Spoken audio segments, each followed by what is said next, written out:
All right, welcome back. Coming up at 8 Eastern, our football triple header continues with Boston College against the UCF squad that won its opener 62-0 over Charleston Southern. This one will be tighter. For more, let's go to Orlando and join our guys who will call this one James Bates and Aaron Taylor.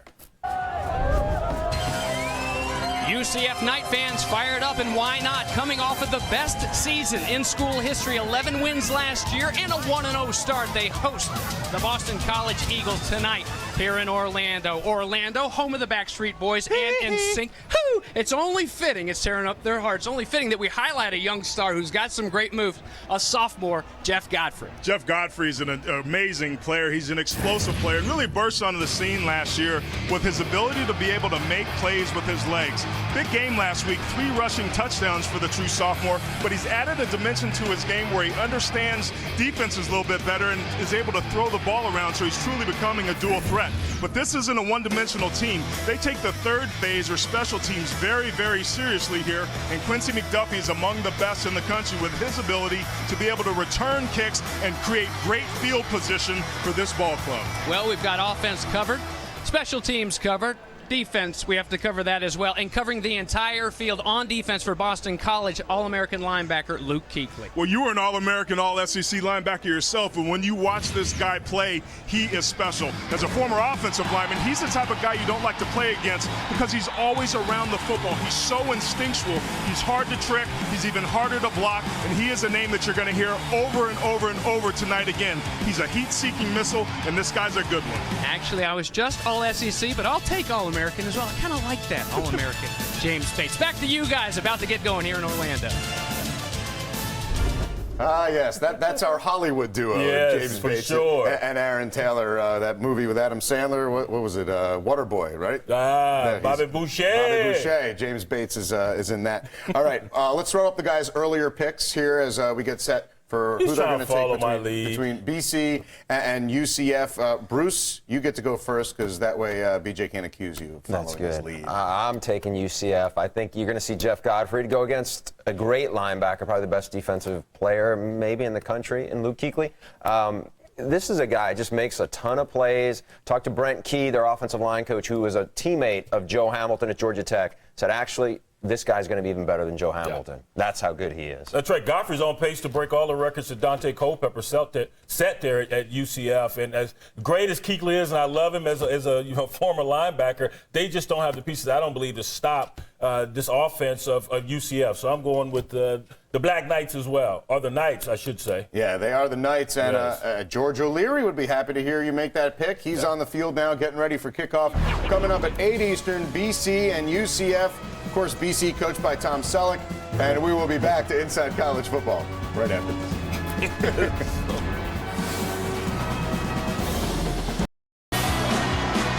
UCF fans starting to heat it up because the boys from Boston are here in Florida tonight.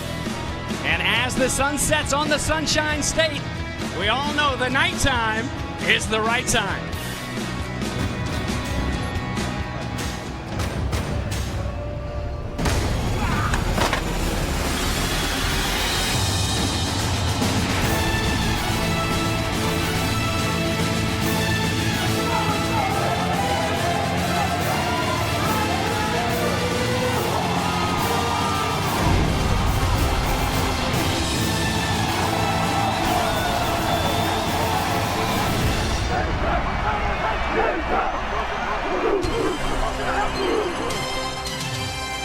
Tonight's primetime game is presented to you by Discover Card. It's the ACC's Boston College Eagles and the defending conference champions of Conference USA, the UCF Knights, coming off of their best season in school history. And it's all being brought to you in beautiful HD by the folks at LG. Hi, everybody. Glad to have you with us tonight. Along with Aaron Taylor, I'm James Bates. And back when this guy was winning the Lombardi Award for the Fighting Irish, football was a little bit different. The college football world has definitely changed. Look at USF going up to South Bend and coming back to Tampa with a win. Last night, FIU stealing away from Louisville, a win over the Cardinals. But perhaps the best of the bunch when you talk about these new kids on the block, right here, the UCF Knights. Last year, they won that championship with a freshman quarterback, Jeff Godfrey, running the show. He was amazing last year, really burst on the scene with his ability to be able to make plays with his legs. He's very mobile, he throws well on the run, but this year the coaches say that he's a much better decision maker, and because of that, they're trusting him with more of the offense, and UCF's success tonight is critical that Godfrey plays well. When coaches talk about Jeff Godfrey, they usually throw in a word, instinct. Whenever they talk about the All-American linebacker at BC, Luke Kuechly, they always use the word instinct. Well, it's almost like Kuechly was separated from the football at birth, and he's spending the rest of his life trying to get reunited with it. He has a tremendous nose for the football. He's a football magnet.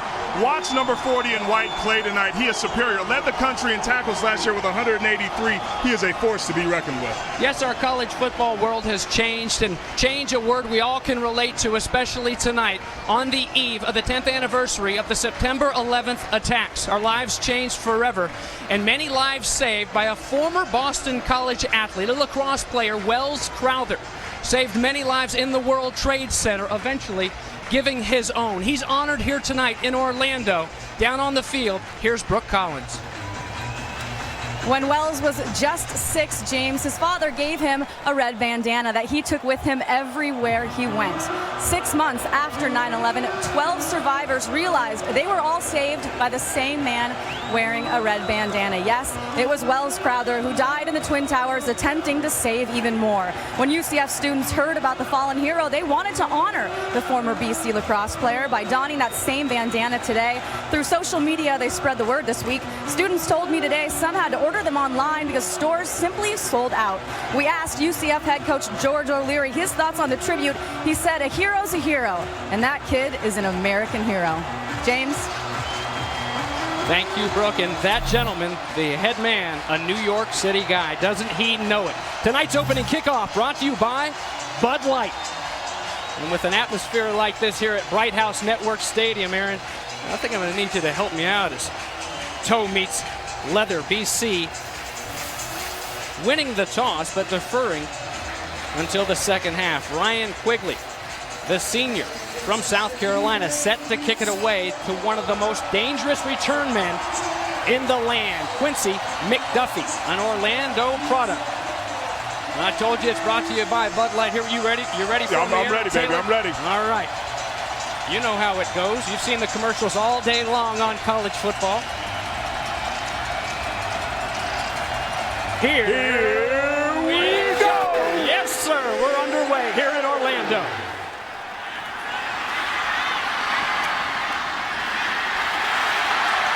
They kick away from Quigley as flags come down, and it's Chemist Williams on the return for UCF. Godfrey buckling up the chin strap, but there are flags to start play tonight. 27 yards, the return, and an injured Boston College player looks to be C.J. Jones, and they don't need that. An already depleted secondary. Holding, number 32, receiving team, 10 yards from the spot of the foul. First down. Thank you, Brad Allen, our head referee, and his crew from the ACC. And there's a look at C.J. Jones, the sophomore from Wilmington, Delaware. He's the old guy when it comes to corners. Already we're getting a late scratch in pregame. Donnie Fletcher, the senior from Cleveland, who started at that other corner spot, is out. A true freshman, Lewis Jean, will start for him. And as a true freshman last year, number 2 came in here in week 2. Took over against NC State and almost delivered a great comeback. The next week, he was named the starter going into the Buffalo game, and the Knights have never looked back. Here's our one-a-day men's quarterback profile on Jeff Godfrey. Well, Jeff Godfrey, as we talked about, is a dynamic playmaker. He's really matured and brought his game to a different level. Puts a lot of pressure on defenses with his ability to be able to make plays with his legs. They have to be able to respect him. BC may have to alter the way they rush the passer because he has proven when the pocket collapses, he can hurt you.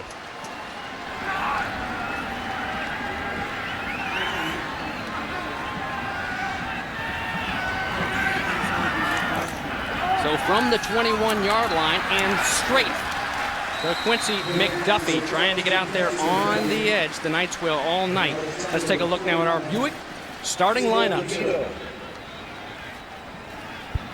First for these Knights from UCF, you've got a bunch of former defensive tackles on the offensive front, so very athletic, especially the center, Ray. Ronnie Weaver, one of the most special guys around, and McDuffie is as explosive as they come, both in the return game and on offense as well. Pistol formation here for Godfrey on 2nd and long, and there goes Weaver. They try to stretch it, and guess who? Tackle number 1 of many, I'm guessing, the junior linebacker, Luke Kuechly. As we take a look back at our Buick starting lineups for Kuechly's bunch over there, the defensive front takes a big hit as well.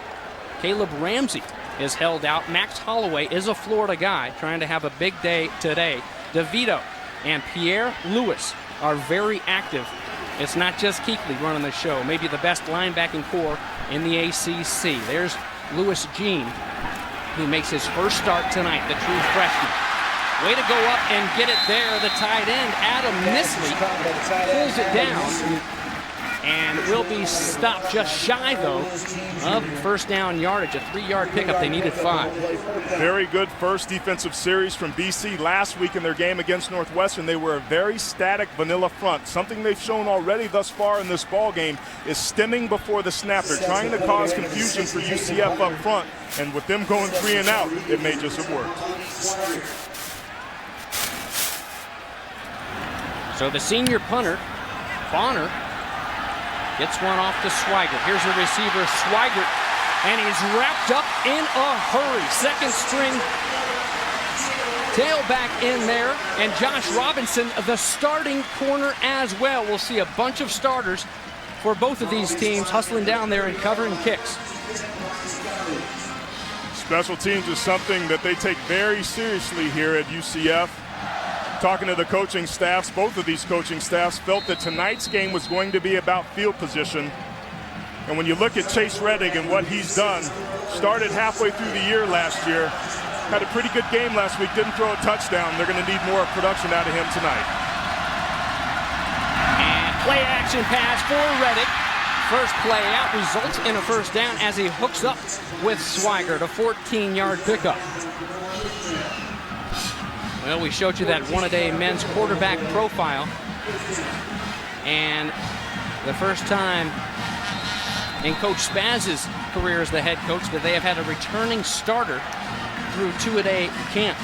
Reddick and the Boston College Eagles falling, though, to the Northwestern Wildcats last week up in Massachusetts. So 0-1, looking to get back on track here. Big, heavy set for the Eagles, the offset on.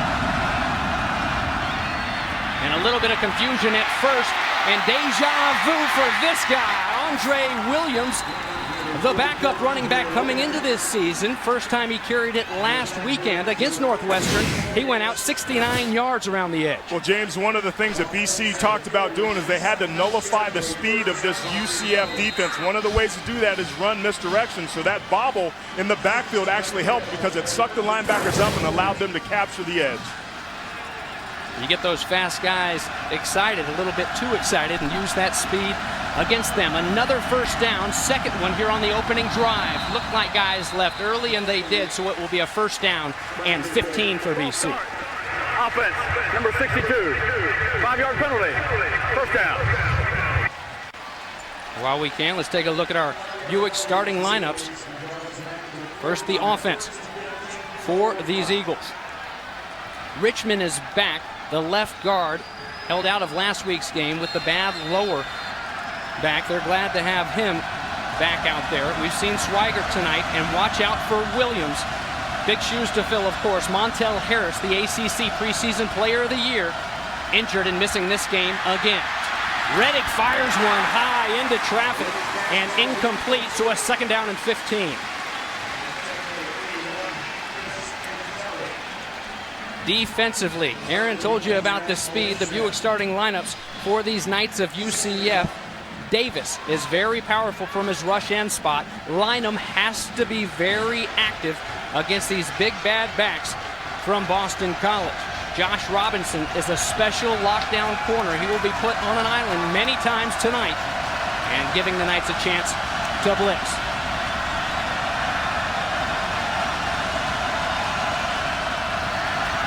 And again, not on the same page.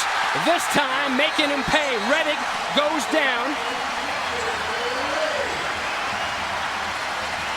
As a host of guys in black jerseys, Victor Gray leading the charge.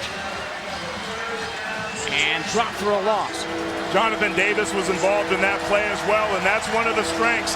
This UCF defense, coached by John Sladany, the defensive coordinator, fly to the football. Again, miscommunication by BC early. It might just have something to do with how loud and rocking this place is here, Batesy. Incredible atmosphere in a beautiful stadium that George O'Leary has built. What do they have on third down? A drop play to Williams, plenty of room, powering forward. He'll get near the sticks, but a couple yards shy after a 14-yard pickup. Good job by BC to be able to split that defense. One of the areas that UCF has an advantage over BC is their ability to be able to rush the passer. BC has a big, powerful offensive line that they're going to use here on fourth down. It's not suited as much to be able to throw. They're good players, but they have to be able to figure out a way. Big fourth down call to be able to set the tone early and get some confidence on the road.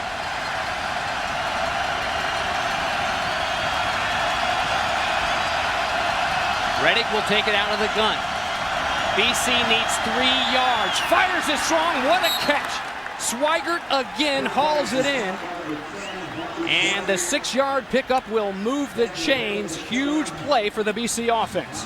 When we talked to head coach Spaziani, we talked about one of the players that he mentioned that stepped up was Bobby Swigert last week. Really like him. He's instinctual. They kind of call him a Wes Welker type player, and those quick outs out in the flat is something we're going to see a lot of BC tonight. Nice timing there from sophomore to sophomore. And back to the ground. And Williams powers forward on a day in college football.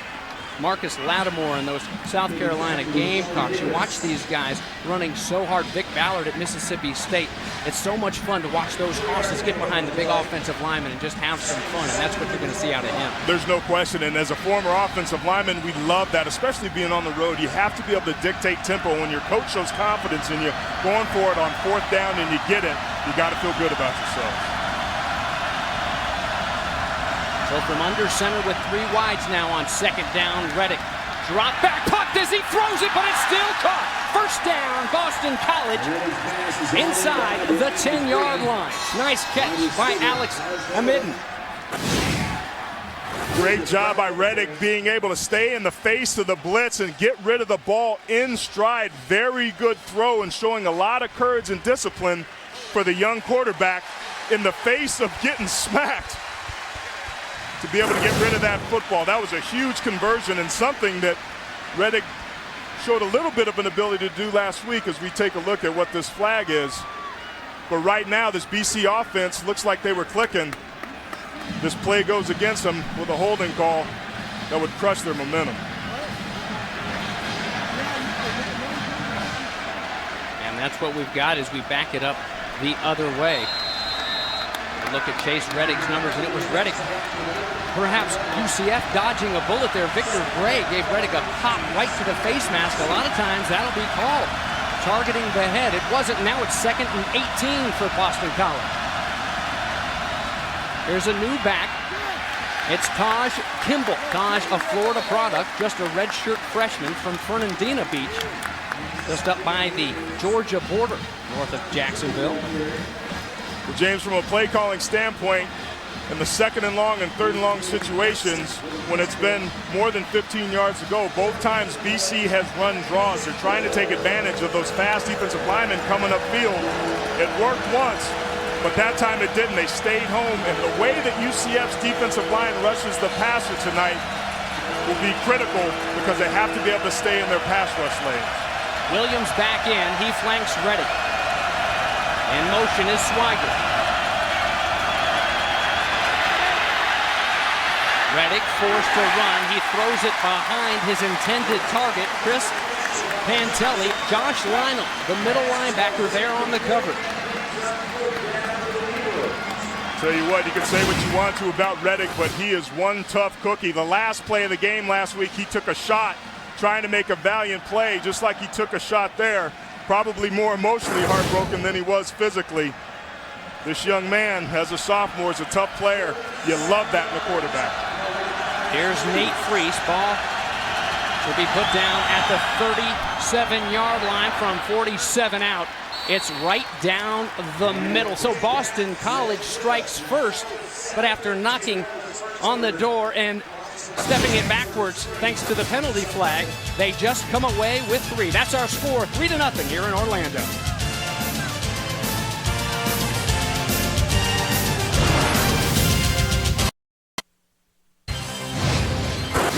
College football on CBS Sports Network is brought to you by Discover Card. It pays to discover.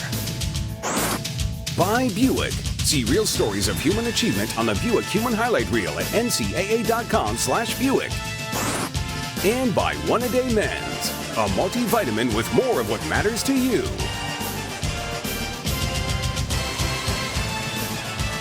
And welcome back. We're right here smack dab in the heart of Central Florida, Orlando, in the campus of the University of Central Florida. The Knights and the Eagles here tonight on CBS Sports Network. For the second time, we'll see Ryan Quigley out there who started this game off, and after a 47-yard field goal. It'll be one more chance for Quincy McDuffie, the young man on the left, one of the most dangerous return men in all of college football. Kicked away from him the first time out.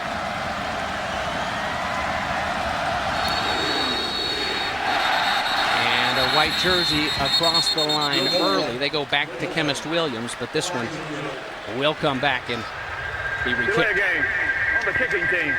5-yard penalty. Re-kick.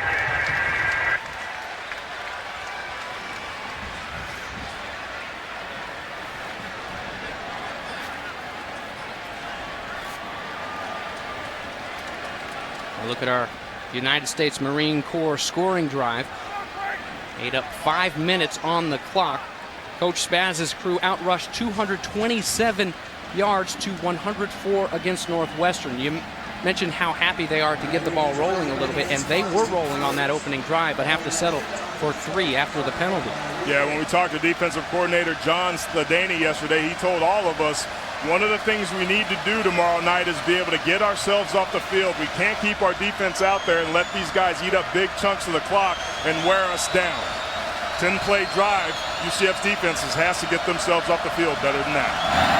So Williams and McDuffie will move up, and Chemist will have to go up 5 more yards and get it at his 20. Pop in a hurry. 2 very good cover teams here on the field tonight. Donnie Elliott, the backup receiver, getting down there. A 12-yard return. And we're back here in Orlando. Boston College on top, 3-0. Football first, as we cap off a great triple header here on CBS Sports Network tonight. Coach Spaziani and Coach George O'Leary, couple Northeastern guys through and through. He graduated the University of New Hampshire, George O'Leary, in his 7th year here in Orlando. And boy, did he find a gem in this young quarterback, Jeff Godfrey. 3 and out, though, for the Knights. First time out there. Blitz picked up off the edge. He goes the other way, and A.J. Guyton on the reception. Positive yardage and perhaps a first down.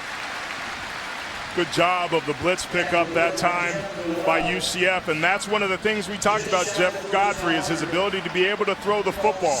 Got a little bit of a funny throwing motion at times, but he's extremely effective, especially when he's on his run. So expect him maybe at times tonight for the coaches to be able to move him around and change where his release point is. I think you're being nice by calling it funny. Sometimes it's downright ugly, even looking better when he's on the run. It looks like beer pong almost sometimes. And to the ground. And Ronnie Weaver the face of this program. A senior, former walk-on who earned his scholarship through tough play, especially on special teams, will move the sticks for the first time tonight. Ronnie Weaver's a fun player to watch. He's a north-south runner. He breaks a lot of tackles. He's very strong. James, you talked about his ability to earn a scholarship. That's because of his work ethic, and he runs like that. It's a UCF offense that features 3 running backs, all of them very capable. Again, back to the ground, and this time, Mr. Kuechly and company are waiting. Luke Kuechly, we talked about him off the top, the junior from Cincinnati. Second in the nation as a freshman in tackles, and 183 led the land last year. Great job. Keep a look on the left-hand side of your screen. This is a great example of Luke Kuechly diagnosing the play. He saw that it was a power. He scraped to the outside, kept his shoulders square to the line of scrimmage, and made the tackle. The young man has a nose for a football, and he'll do that all night. UCF has to get a hat on that guy. Separated at birth, huh? From the pigskin. So here's a 2nd down and 10 now after the stop.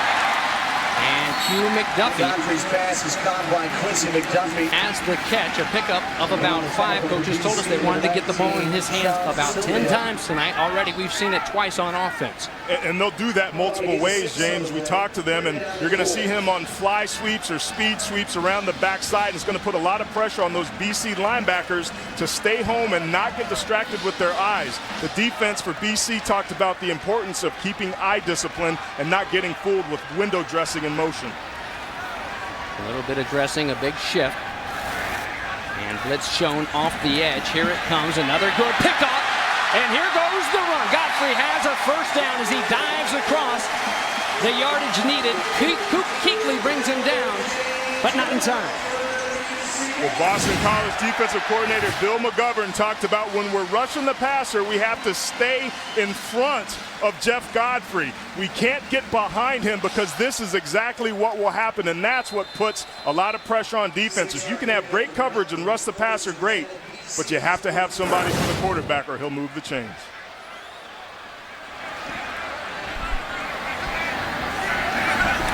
Weaver still the back. And a keeper this time on the read. Godfrey stumbling as he gets around the corner and dives out of bounds. It's Kevin Pierre-Louis, the sophomore out of Norwalk, Connecticut, there to stop it. That was just a simple zone read. That's something that offensive coordinator Charlie Taft likes to run. That time, defensive end Max Holloway, number 56, thought he had a for sure tackle in the backfield, doing his job, tackling the dive. That's how you have to stop any form of the option. But it was a great read by Godfrey. He pulled the ball and moved. Got a big pickup, 6 yards on that carry. Here's a fullback for us, Giovanetti. Nisley will motion across, and the wing now is Billy, the fullback. And the hand sweep as they try to get outside. Nothing doing. Here comes number 40. Tackle number 4 already. You think the linebacker that's up in the booth is getting excited about good linebacker play? Kuechly is amazing. We talked about his ability to diagnose, disengage, and use tremendous speed to be able to get to the ball. He gets nicked right there, but he still is able to get over there and get in on the tackle. Number 40 is everywhere, and you have to be able to have a hat on the hat. He came from that middle to backside linebacker position and made that tackle on the other side of the field. He just ran right through him as Wharton, the receiver, tried to stutter and cut it back across the grain. 3rd down and 4 now for the Knights.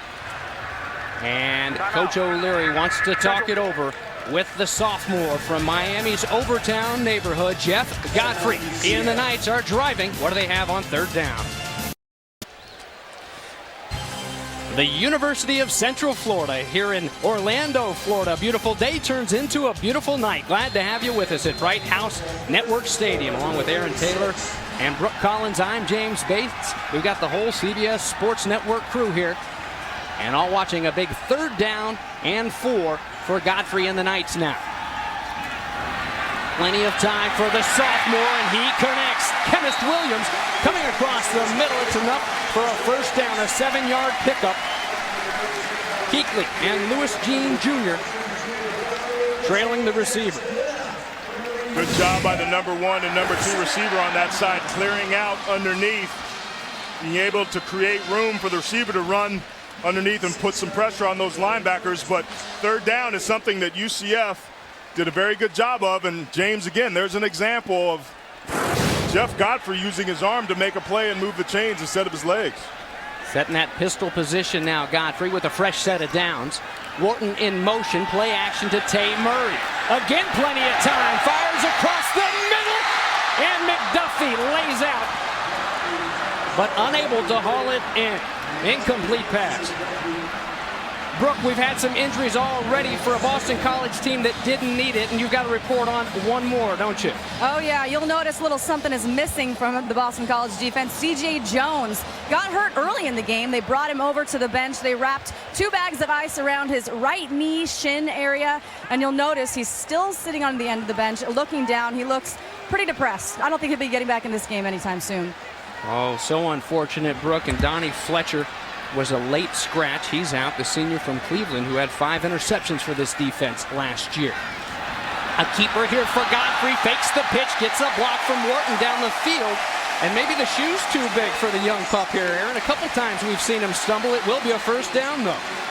I think he may be playing a little safe, too. Sometimes you get excited when you're a young quarterback, but I think coaches are happy to see when their quarterbacks slide, because Jeff Godfrey's about 183 pounds with a couple of peanut butter and jelly sandwiches in his pocket. He can't take a bunch of shots all night. That was a great play to get the first down and avoid some pounding. Tonight's Red Zone brought to you by Verizon. And that's just where the Knights are for the first time tonight. Again, Wharton in motion. And the first carry for Latavius Murray. Murray powers forward.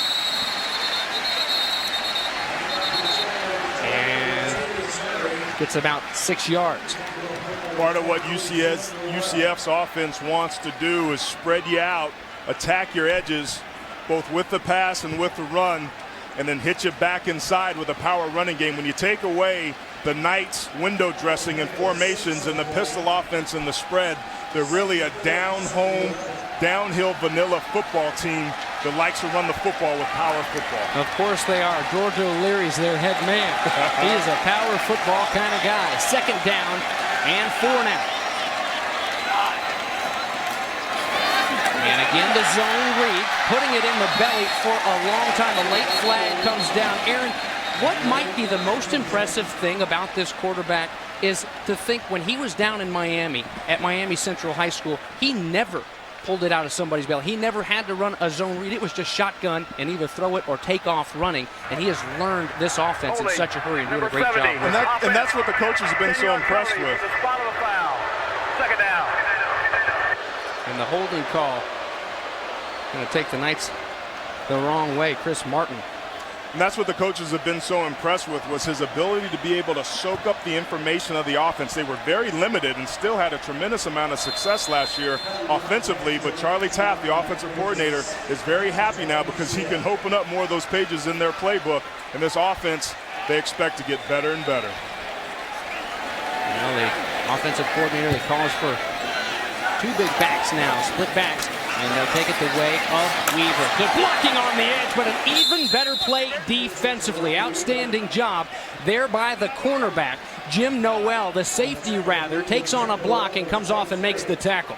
That was a heck of an effort by Noel that time, fighting out and protecting the edge of the defense and forcing that back inside. When teams try and attack the edge, it's imperative that you get good blocking. We saw some of that earlier today in some of the ball games where missed tackles were a problem, and missed tackles last week for Boston College were a problem, but they certainly weren't a problem on that last play. Giovanetti back in for UCF, the back with Tay Murray. 3-man rush and a zone blitz as they drop out, and that spells trouble for Jeff Godfrey. Good coverage, and he's bottled up by Kasim Edebali, the sophomore who grew up in Hamburg, Germany. Great job by Boston College's defense that time. They showed blitz, showed a 3-man rush, but the nose guard spied at that place, so they effectively end up running 2. He stayed in the middle to be able to close those running lanes. The pocket collapsed and tackled Godfrey, forcing the field goal. A 37-yard attempt now for Catoy. And A kicking game that has always been an adventure, it seems, around here. Starts off on the right foot, if you will. The senior from Tampa ties it up. It's 3-3. And the Knights fans kind of like that.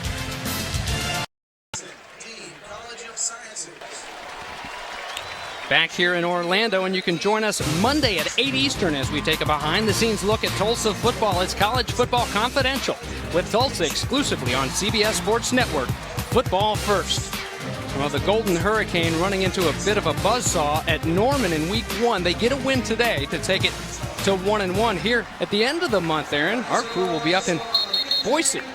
There you see the Boise State Bronco offense, what they did last year, off this week. And a great start for Kellen Moore.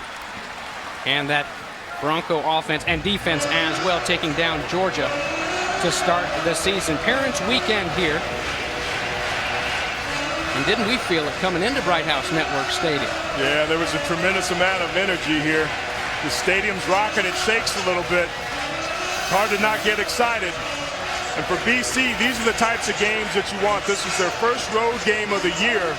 To be on the road, you learn a lot about yourself and a lot about your team, how they respond in adverse conditions.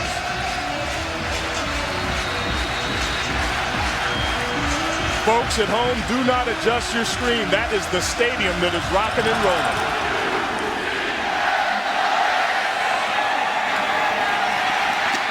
Here comes Taj Kimball, a young Florida product, will take it up to the 30. And that's where Reddick and company will take over when we return to the Bounce House. A beautiful moon above Central Florida and Bright House Network Stadium tonight. And it's prime time. This primetime game being brought to you by Discover Card.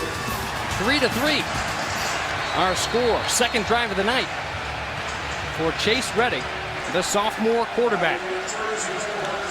Not many California kids on this BC team. And the sophomore thrown in there in a hurry upon arrival from the Golden State as a freshman. And the handoff there stuffed in a hurry by this UCF defense. That'll do it for one quarter, all knotted up at 3. We'll be right back for quarter number 2 after this.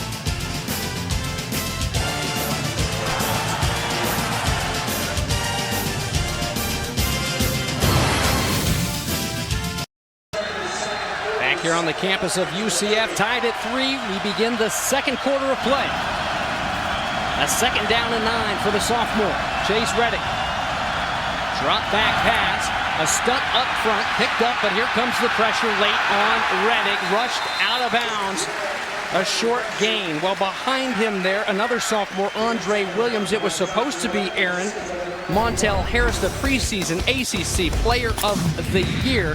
And for an offense that was 107th in the nation last year, they really need him healthy as we take a look at tonight's icy hot injury report. And oh, how he wanted to come home and put on a show. He's from Jacksonville, went to Trinity Christian High School. He did practice this week, and they hope to get him back for the ACC opener next week, back home on Chestnut Hill against Duke. Third down and 10. They got to do without him right here. 4-man rush, pressure off the edge, and down goes Reddick. Troy Davis up top.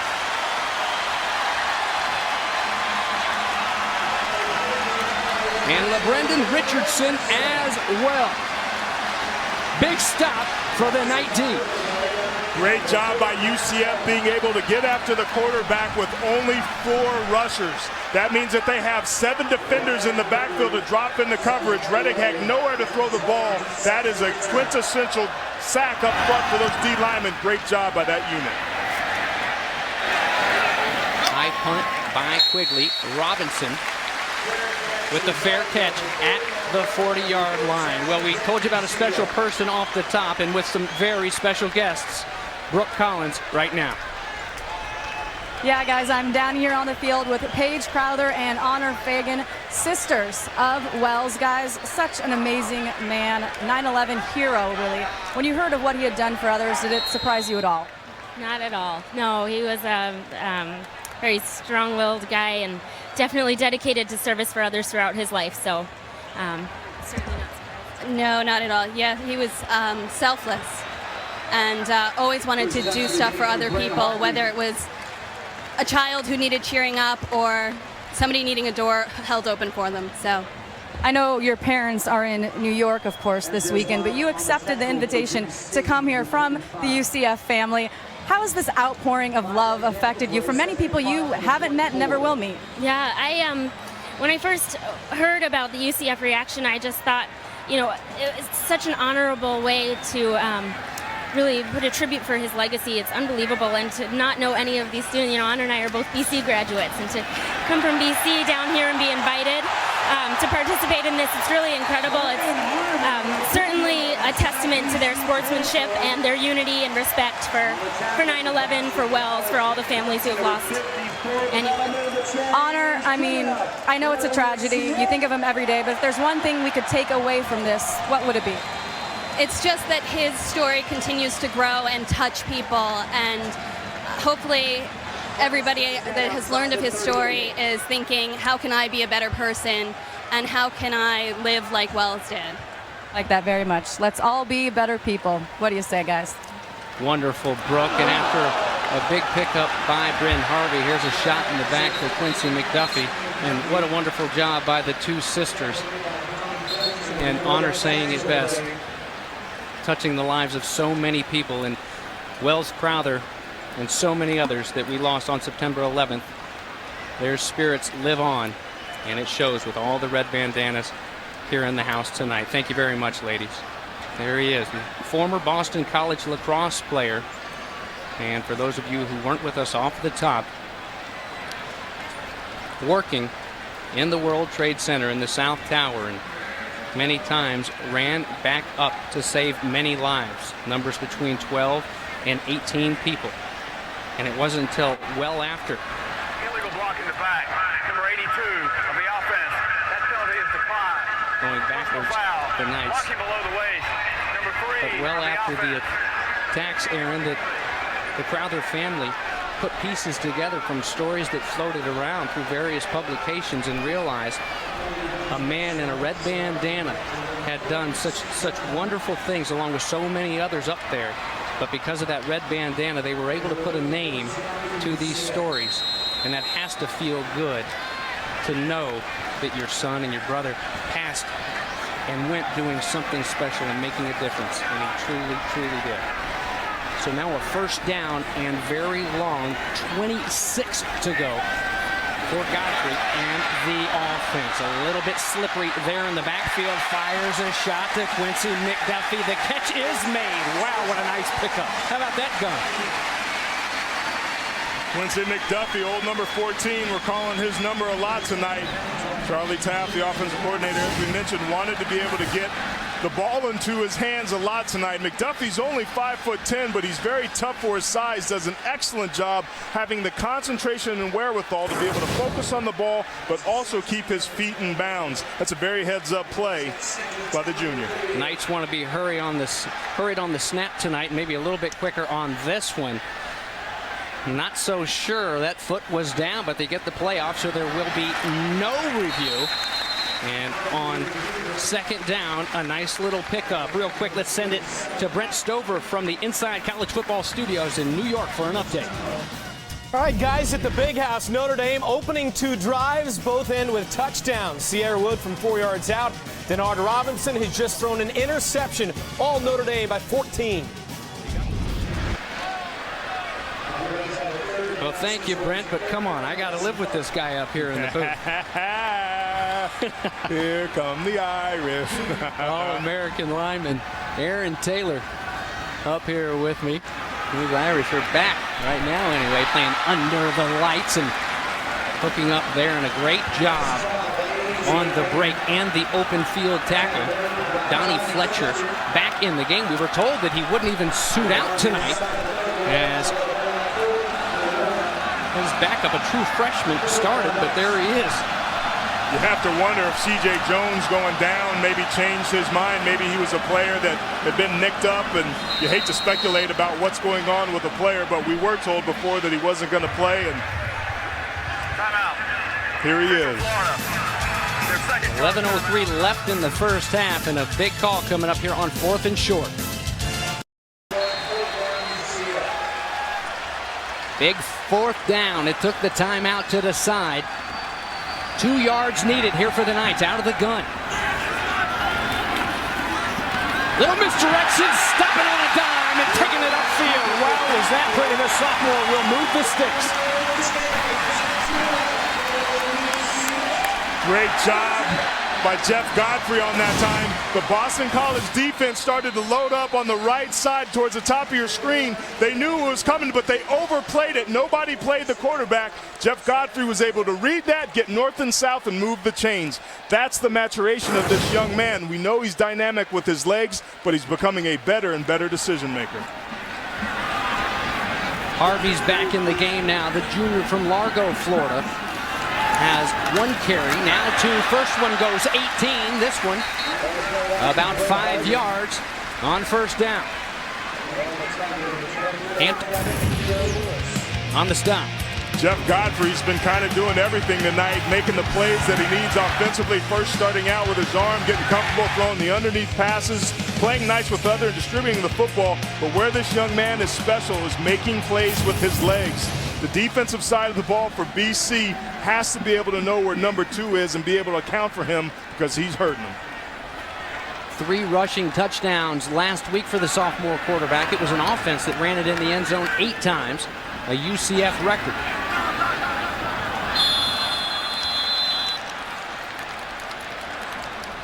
Well, a timeout. A.J. Guyton and a whole bunch of Knights lining up in the backfield. Eagles want to talk it over. And was the Knights calling that 3rd and final timeout of the first half. So with 9:48 left to play, Godfrey and company on their own. Here's a 2nd down and 6 now. Bryn Harvey runs into a few white jerseys. Not much there for him. So it'll be 3rd down. Well, it's Boston College supposed to be the big power and keep the ball team. The UCF numbers, that's like Air Force and Navy type numbers. Well, that's one of the things that they want to do. They want to be able to control the tempo of this ball game. This may not reflect in points on the scoreboard, but where you're going to see this show up is going to be in the 4th quarter because that defense has been on the field a very long time, and UCF's defense is going to be fresh. So the longer this goes on, the more worn out that BC defense is going to get. Humidity a little bit higher down here than it is up in Boston, where they were exhausted last week playing Northwestern in the loss. How about that acrobatic catch with a defender hanging on, going up and hauling it in? Dontravius Floyd, the redshirt sophomore from Homestead. He will be shy of the 1st down yardage needed, though. Great job by Dontavius Floyd to focus and be able to come down with that football. Those are the types of plays that you need. Beautiful ball, little high. But good job by the young man to be able to go and get it. Kevin Pierre-Louis, as good a coverage as you can get. So here's a 35-yard try now for Catoy.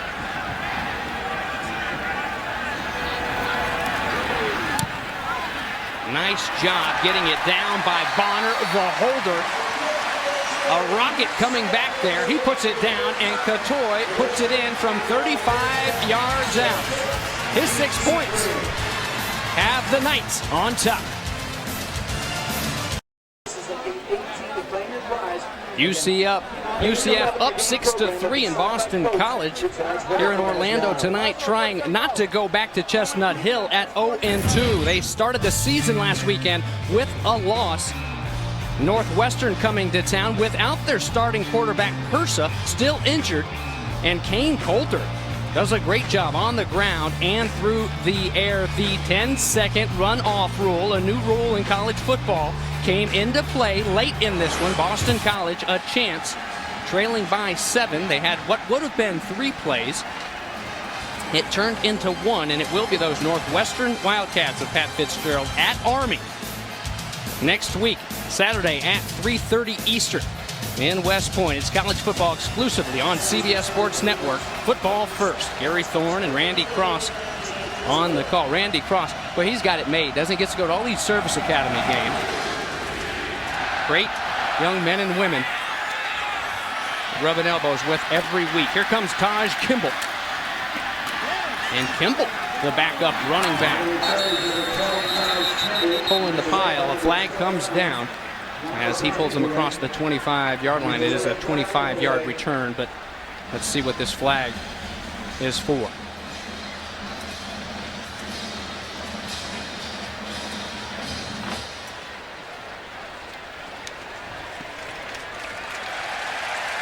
And that's the second penalty, a holding call on the return team for Boston College, so it'll be deeper in their own territory as Coach Spaziani. BC's offense hasn't been able to get much going. When you take a look at the service academies and what they did today, Air Force lost to TCU 35-19. Army in a nail-biter with San Diego State. And Navy on top of Western Kentucky by 20 points. Remember, all three academies went to bowl games last year. There's the counter play. If we can get a replay of this, I got excited about a Boston College linebacker earlier. That guy's a junior, and we expected out of him. Aaron, the freshman, Leland Willingham, watch him number 10 there. Watch him light up that offensive lineman. If that's not the prettiest thing you've ever seen, I don't know what is. That's a good first step right there in the middle of your screen. Number 10 coming around on the power counter. Oh, shedding the offensive lineman, but you know he's got to finish that play. You got to disengage and then finish and make the tackle. Reddick fires, and it's caught by Lamont. Colin Lamont Jr., his first catch of the night, and we look back at that Northwestern game, and 0-1, but to make matters worse, they lose a great receiver in Ifani Moma, a fifth-year senior who's just a physical specimen, had a career day, and such a special leader in that locker room. He's done for the season with a knee injury. Yeah, injuries have really reared their ugly head on both sides of the ball for this BC team, but you know you never want to make excuses, and this coaching staff certainly doesn't. They're a young team, but they've got to find a way to make plays. Play action pass and rolling right, Reddick. And fires one on the run, out of bounds. Good coverage down the field by Clayton Gathers, the redshirt freshman out of Georgetown, South Carolina, and deep in their own territory on 4th and 1. BC will be forced to punt. Well, I tell you what, this UCF defense really seems to have the number of Boston College's offense. Another 3 and out for that unit, forcing the punt in a game that we talked about, thought that it may come down to field position. UCF, because of their defensive play, is certainly on top.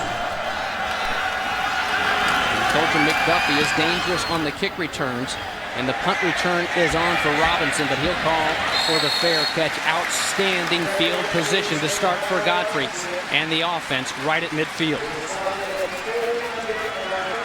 A 30-yard punt. Tell you what, James, Luke Kuechly's had a big game so far tonight. We talked about him being a football magnet, playing all over the field, just diagnosing, knowing where to be. There's just some things you can't teach certain football players, and Kuechly's one of those types of players. He's just got it. He knows where he's supposed to be. He's coachable. He's humble, and he's a leader on this football team. Tremendous football player. He's our scion. First half key player, and there's a handoff. Our starter, Ronnie Weaver, almost squirts out of there, diving forward up near the sticks. And here's our first half key players, brought to you by Scion, along with Kuechly. Jeff Godfrey, the sophomore. Who's the best, Aaron? Lombardi Award winner, so you took care of most linebackers, but who frustrated you in your college days when you were there at Notre Dame, linebacker-wise? Well, I tell you what, we played Boston College my senior year in 1993, and a guy by the name of Mike Mamula was seemingly unblockable, and Kuechly reminds me a lot of him. And again to Weaver, he's turned around up close to the first down marker, but will be a yard shy. How about the NFL linebackers? Man, there's too many to name there. I mean, that's what's so compelling about the NFL. There's so many good players. Talk about Ray Lewis, was certainly one of the most fierce linebackers that we played. Junior Seau, you had to know where number 55 was on the field. I mean, he could single-handedly shut down your offense. Huge third down play for UCF. They've been controlling the football tonight and winning the battle up front. Can they get it done here again? Giovanetti in motion, a little stutter step, and coming straight downhill, Ronnie Weaver, the 6', 210-pound senior, has a first down for his Knights. Well, I'll tell you what, James, that's a 29th play tonight so far for this UCF Knight offense. That means that Boston College's defense has already been on the field those 29 plays as well. Conversely, BC's defense or offense hasn't been on the field quite as much. When you have first downs like that, you really can't control the tempo of the game, and the Knights seem to have their way with what was the best defense against the run last year for Boston College. Sylvia showing blitz, picked up, thrown over the middle. How about going up and getting it in traffic? Nisley's supposed to be the strong man, and he showed some finesse right there. Get a little knuckle bump as he has the Knights in the red zone for the second time tonight. Great job, Adam Nisley, using all 6'6" of his body, going up, catching the ball at the highest point. And James, that's about want to. Going up and getting that football is what a receiver's supposed to do. Great job by Nisley, a fifth-year senior, going it and taking it out of the air.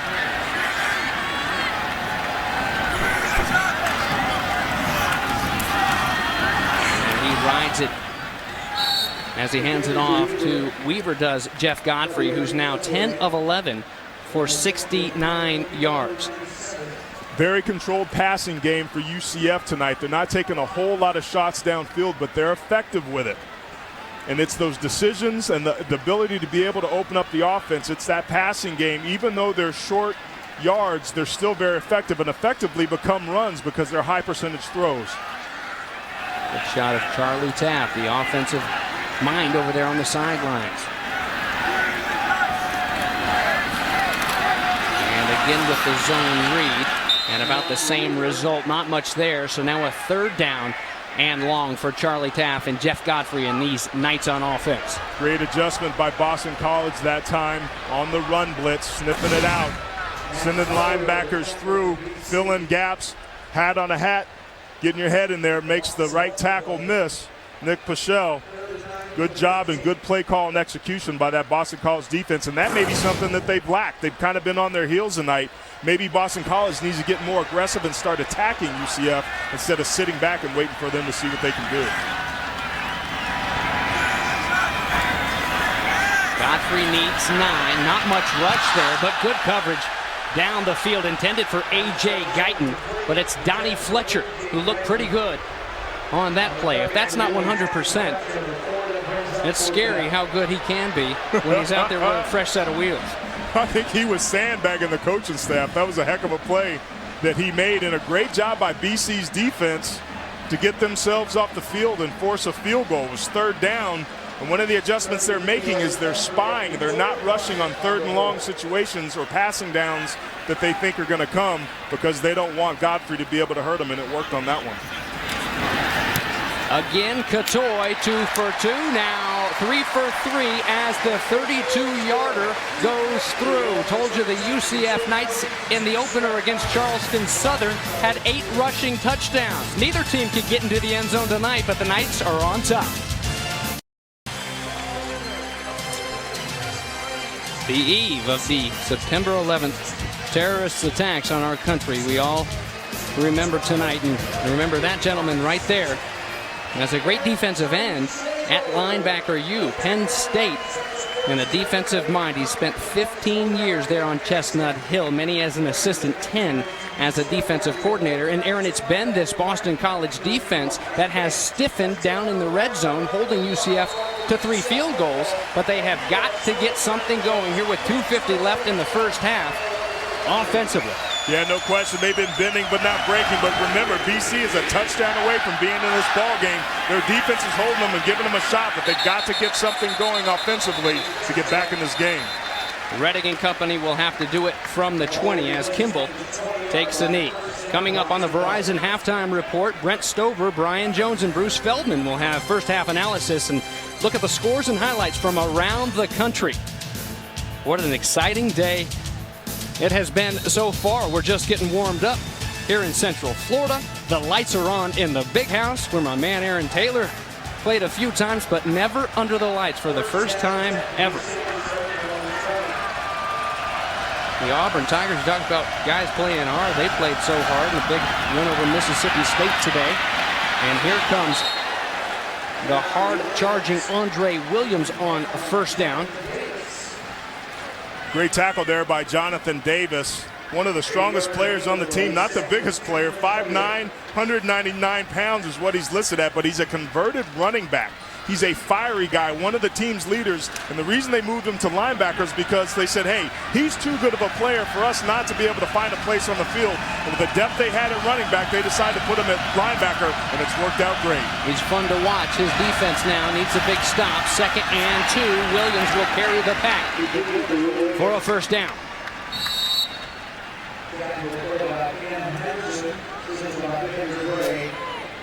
When you talk about this Boston College offense and Chase Reddick being able to throw the football, had a huge week last week, as you can see, against Northwestern, but finding it much more difficult to be able to move the football, whether on the ground and especially through the air tonight against this UCF defense that is full of speed. The BC team that threw the ball 40 times last week, and that isn't typical Eagle football, trying to come from behind, and showed a lot of fight, but coming up 7 points short to Northwestern. Here's a first down now. 4-man rush for UCF. Plenty of time in and out of the hands of Colin Lamond Jr. Threading the needle. Yeah, I tell you what, there's no question that the loss of Ifeanyi Momo is having an impact on this Boston College offense. When you watch that game last week, he was all over the place. Every time they needed a play, it was Moma that came up with it. And there, you got players for UCF making plays all over the place. Great coverage on that time. BC is close, but they've got to get something going, get some sort of consistency, because right now UCF is having their way. Apologies, A.J. Boyer. That was a heck of a defensive play, breaking it up. So here's your 2nd down and 10 now. And Submarine, they're in a hurry. There's your guy, the junior from Lawrenceville, Georgia, Jonathan Davis. Love this young man and the way he plays the game of football. Remember, BC has the option at the start of the second half. So for them to be able to get something and some points up on the board is huge here, because they get that ball back. Virtually 2 chances to score back to back. Huge 3rd down. Can BC get it done? Reddick and the Eagles 0 for 4 on 3rd down. They need 11. Ball tipped at the line. Nuh-uh. Closest one to it, Josh Lineman. He had on a black jersey. So now 0 for 5 as the UCF defense stands one more time. That was number 91, Victor Gray, that was involved in that, getting his hand on the ball. Young man added 10 to 12 pounds in the offseason. Defensive line doing a good job. He's spying. A lot of times when a defensive lineman bats a ball down, it means that he didn't get a rush. Woo! First punt rush of the night. And trouble there. Fair catch called for, bobbled by Robinson. And there he is, your special teams guy, starting at running back and almost making some noise on special teams. Go, go, go, go, go. Head coach George O'Leary giving UCF fans something to cheer about around here, coming off of the best season in school history, 11 wins, a bowl win over the Georgia Bulldogs in the Liberty Bowl last year. First year for the head man. These Knights went 0-11. Boy, they'd like to put some more points on the scoreboard here with 46 seconds remaining before halftime.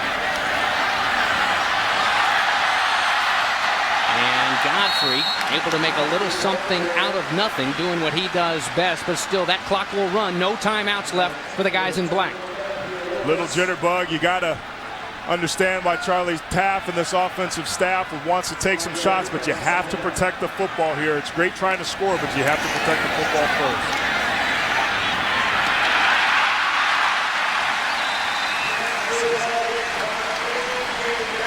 There he connects with Guyton. The senior out of Homestead will move the chains. 15 seconds now. Now remember, UCF used all their timeouts, so they've got 2, maybe 3 plays at most. They have to work the edges and take some deep shots down the field. And quick to pull it and go that time, and that should do it. No flags on the field, and that will for the first half.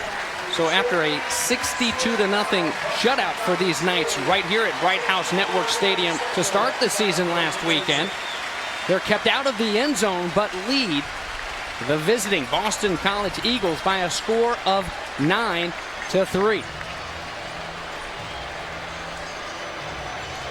And let's get it down to Brooke Collins, who's with George O'Leary. I sure am, Ari. Jeff Godfrey, very effective in the air. Of course, a little help from his receivers. Do you continue to let him launch it in the second half? Well, you know, I think he has to correct some mistakes out there, some wrong signals out there, and he just got to play. You know, he makes a lot of big plays for us, but you got to play a little smarter in some situations as far as what's taking place, and you got to put the ball in the end zone. That's what offense is out there for. But you know, just got to keep chopping wood and keep getting things done and see what we can get done here at halftime. I like that phrase. All right, 3 points on the board for BC. You got to be pleased with the pressure your defense is putting on them. Well, I tell you what, we just got to continue doing that. We've had good field position. That's the key.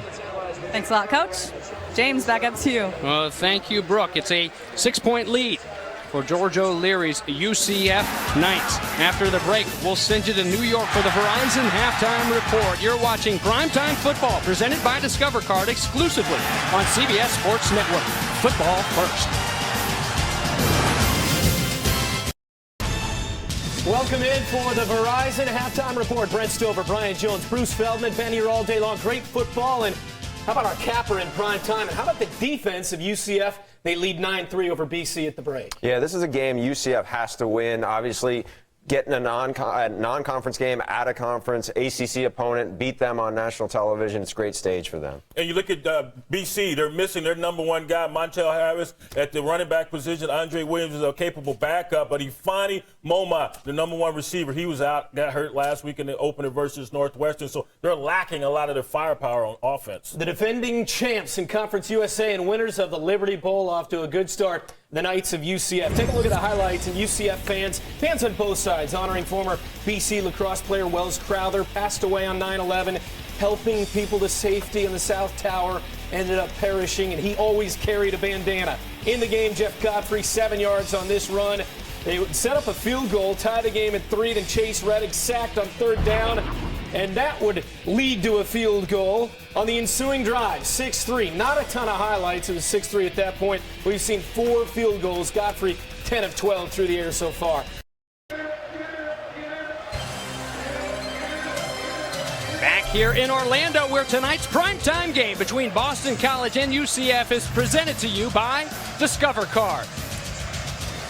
Bright House Network Stadium, packed and pumping right now. The halftime score, the hometown Knights on top, 9-3. Welcome back, Aaron Taylor, James Bates. Only 3 victories over BCS opponents for UCF in program history. A lot of football to be played here in the second half, but they are looking really good right now behind that freshman quarterback, Jeff Godfrey, through the air and, of course, on the ground. Well, he is 11 for 13 on the ground, through the air, but it's been on the ground, James, where UCF has really taken over this ball game. To be a good football team, you have to win the battle up front, and UCF has been able to run the ball with the zone read and then the power game and keeping BC off balance. You got to remember, this Boston College defense led the country last year in rush defense, so this is a pretty stout defense that they're taking off. And on the other side of the ball, their defensive line is getting pressure up front with just 4 players. They're not having the blitz. They're not having to weaken their defense. And when you can get to the quarterback with 4 players, it gives you all kind of options. Right now, UCF is up in this ball game because they're controlling the line of scrimmages. And we go down on the field to Brooke Collins. Well, guys, I just grabbed Coach Spaziani on the way back out to the field. He wasn't looking too happy. I asked him what he needed to do in the second half, and he said, I don't know, score. I laughed and agreed. But in particular, defensively, he wants to shore up a little bit and stop them offensively, get going faster, and he really wants to see them stop fraying out. He says they're not moving the ball, and really when you don't move the ball, you can't score. James? Well, thank you, Brooke. Better you than us to catch up with Coach Spaz coming out of there. I'm sure not a happy camper with his offense defensively against a very potent offense. They held their own and stiffened when they needed to, and winning the coin toss at the top of the game, deferring to the second half. It will be Chase Reddick and the Eagle O. And a touchdown will give them the lead. I agree with you, James. As poorly as they played, there's still only a touchdown out of this game. It's imperative that they get something going on this offensive drive. Here's the Floridian, Taj Kimball from his own 7. Nice hole there for him in good field position to start. It'll be the 34-yard line after a 28-yard return. Here's our first half stats brought to you by Bass Pro Shops. Reeled in. Well, on the stat sheet, UCF has certainly enjoyed the advantage tonight in multiple areas. BC just hasn't been able to sustain drives. 0 for 5 on third downs. It's that defense for UCF getting themselves off the field. Three and outs is what they've been able to do. Whether it's through the air or on the ground, BC has to find some consistency on the offensive side of the ball. Andre Williams, the lone back. Takes that one right up the gut. Nothing there for him but a bunch of white hats and black jerseys. This defense for UCF, Aaron, is what led them to the Conference USA Championship last year. As you take a look on the first drive, Boston College goes right down, then has a penalty on the doorstep, backs them up. They only get a field goal out of it. And there you see the last 5, just 9 yards, 0 for 5 tonight on third downs. And it's Conference USA is a league. It's a high-flying, spread them out, go up and down, a lot of points scored league.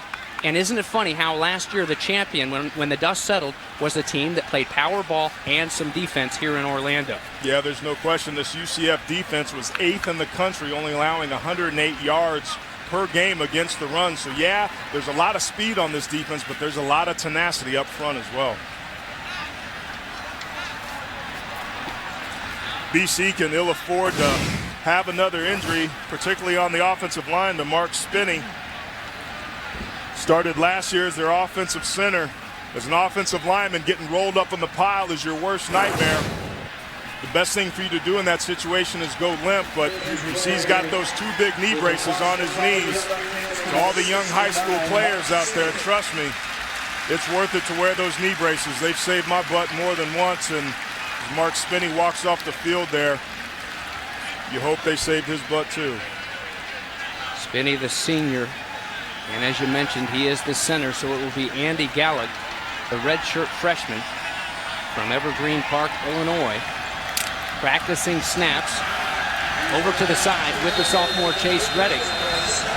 And this will be their first center to quarterback exchange as Reddick goes under center here on 2nd down and 10.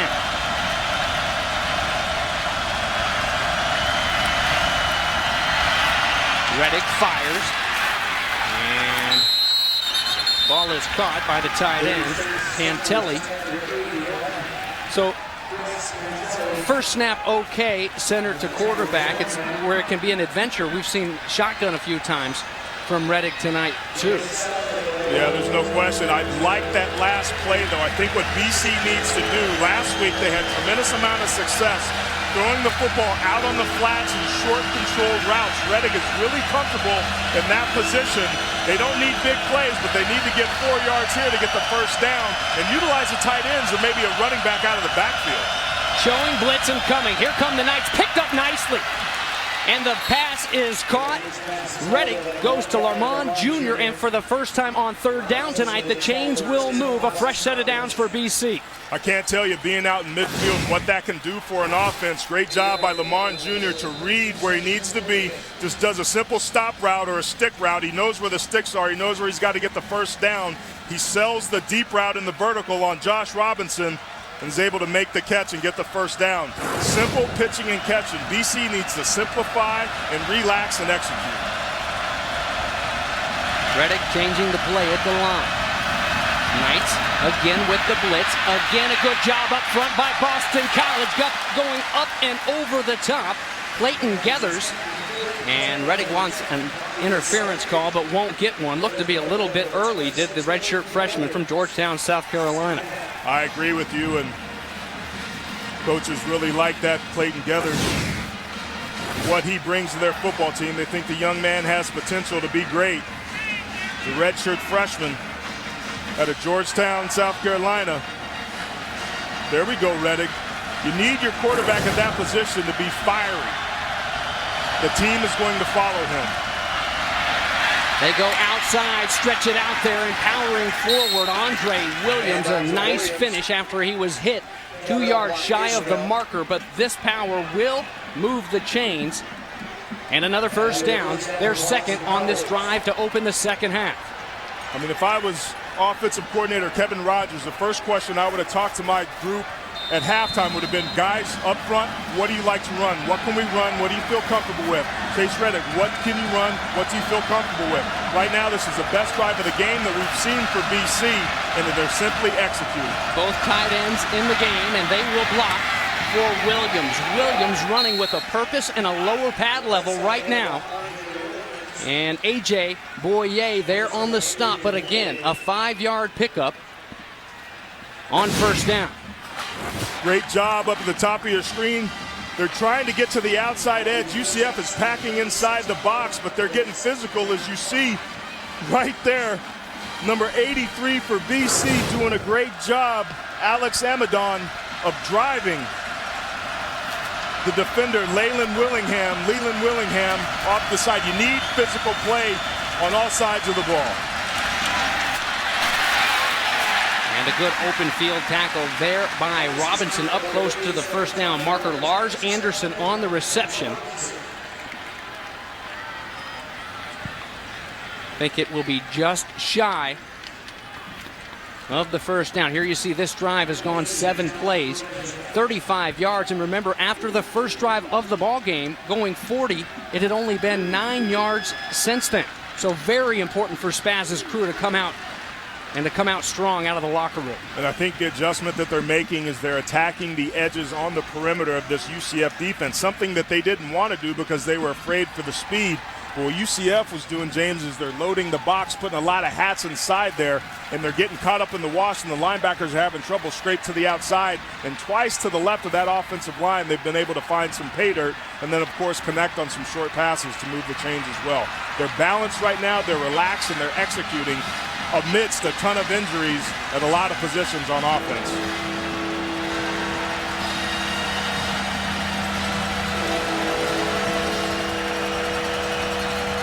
Less than a yard to go for Boston College, trailing 9-3. Here is we're early in the second half at Bright House Network Stadium. What a great crowd, and they're about to turn it up.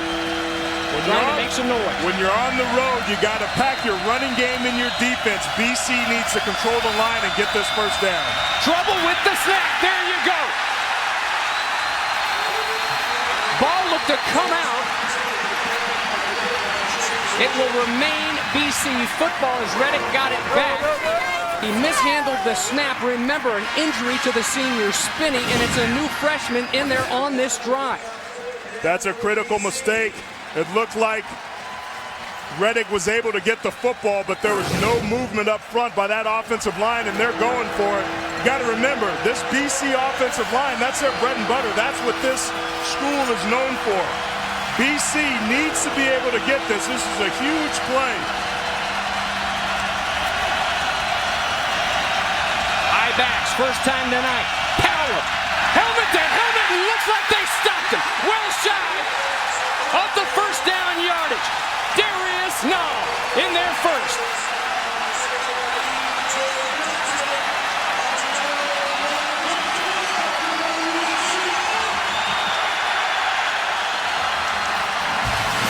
Darius Lewis Null had a softball-sized tumor in his chest a couple years ago. He beat that, and he beat up on BC right there.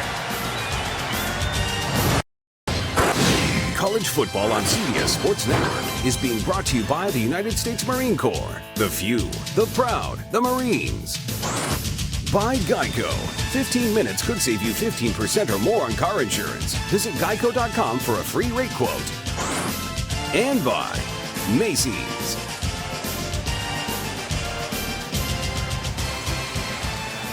Little shot of Church Street Station, downtown Orlando, about a 25-minute drive away from the second largest university in the country behind Arizona State here, the University of Central Florida. Well, how big and bad is that offensive line now after their defense gets a start? Let's see if they can repay this defensive front of BC and do some powering of their own. Rolling out, Godfrey hooks up with Q. Quincy McDuffie, a first down up near midfield. Well, that's what play action and the mobile quarterback can do from me. We talked about Godfrey's accuracy on the run and the ability of him to be able to move his release point and put pressure on the defense. Very nice touch. I almost think that Godfrey's a better passer when he's on the move than when he's in the pocket. The improvisational skills are so much fun to watch, and the football instincts, as we mentioned, off the top with this sophomore quarterback there. He throws it right into the belly of the rushing linebacker, Steele DeVito, and that one seemed to hang forever. Here's our Discover Card passing chart for Jeff Godfrey.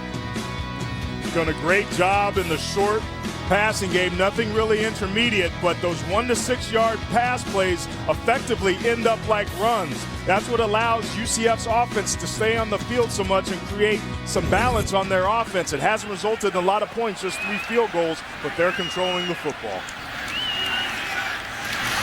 RV checks in the ball game now. Play action pass to him, and then they go right at him with the screen. Great defensive play and trying to hang on for dear life. It's the linebacker, Pierre Lewis. A gain of 1 and a big, much-needed stop there for the BC Eagles. Coaches really like this Kevin Pierre Lewis. Tremendous work ethic, very fast kid. But tonight's story's been about Jeff Godfrey and this UCF offense and defense. And I think the reason that UCF is starting to make noise and can beat a Georgia and is ahead of a BC is the play of their offensive and defensive lines. They need to buy some time right here. Look to be movement early. No flags, though. And Godfrey is forced to dance and then turn on the Jets. Wow, diving forward. You mentioned earlier you don't want your quarterback taking too many chances, Aaron, but when he's that slippery, it's tough to get a good lick on him. There's no question, and Godfrey is very, very good at avoiding contact, and it's not because he's not a tough guy. I was down here in the spring, and they have a tug-of-war drill that they do at the end of the game where 2 offensive players go against 2 defensive players, and one of the guys that fought the hardest and gave the toughest effort was Jeff Godfrey, which is no surprise why he's willing to throw his body around like he does. He needed 9, got 8, so 1 yard shy. Here's a 4th down.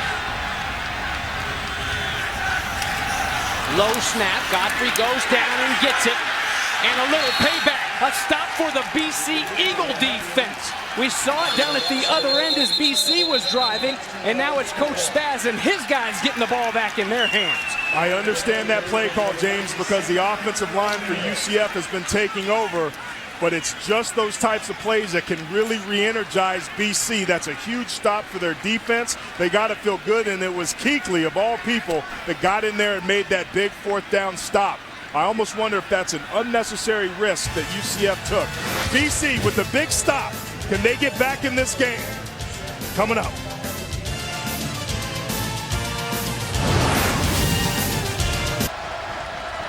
Back here at Bright House Network Stadium in Orlando, Florida. Hometown UCF Knights on top by a score of 9-3. We've seen back-to-back turnovers on 4th down. And an incomplete pass for BC, and it was just moments ago as we went to break. 2 special young ladies here in attendance tonight in Paige Crowther and Honor Fagan, both sisters of a great young man, Welles Crowther, who saved many lives in the World Trade Center attacks 10 years ago tomorrow. The Red Bandana. Certainly you've heard the story. If you haven't, go and search for it. Watch the video. What a special man. Two young ladies that spent some time with Brooke Collins earlier and really make you feel proud to be an American. And like Coach George O'Leary said, the tribute that many of these Knight students wanted to do throughout the week as it spread on Twitter and Facebook, we want to wear red bandanas for the man with the red bandana who was a BC athlete. The Knight personnel went to Coach and said, Coach, is this okay? It's a BC thing. And O'Leary said, are you kidding? Is it okay? He's a hero. Not a Knight hero, not an Eagle hero. He's an American hero. Born and raised in Manhattan, George O'Leary. His defense has played so well tonight. 3rd down and 4. Can they get one more stop? Here comes the blitz. Ball thrown too high and hard, intended for Bobby Swigert. A.J. Aboye says booyah. And another 3rd down stop. 1 of 7 now, Reddick and the Eagles, and forced to punt it away. I tell you what, this BC offense is really missing Ifani Moma. He was the guy that they would go to on 3rd down last week that would make those plays and make those tough catches. When you take him out of this offense, as well as a Montel Harris, it's tough to overcome. And whistles his motion. A little back quickly, and the Eagles up 5 more yards. Ball start.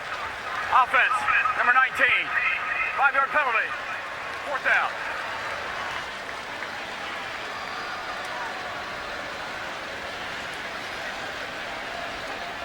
Big defensive battle here tonight, Coach Spaz. 3rd-year head coach, spent 10 years as the defensive coordinator of many of the nation's best defenses year after year after year. They were outstanding. Tops against the run last year. Going to be asked to do it again after this punt. Quigley gets it away, and here's Josh Robinson. Early fair catch called, and he'll take it at the 25-yard line. Still a 1-touchdown game. 32-yard punt, and a big 3rd down stop for the Knights.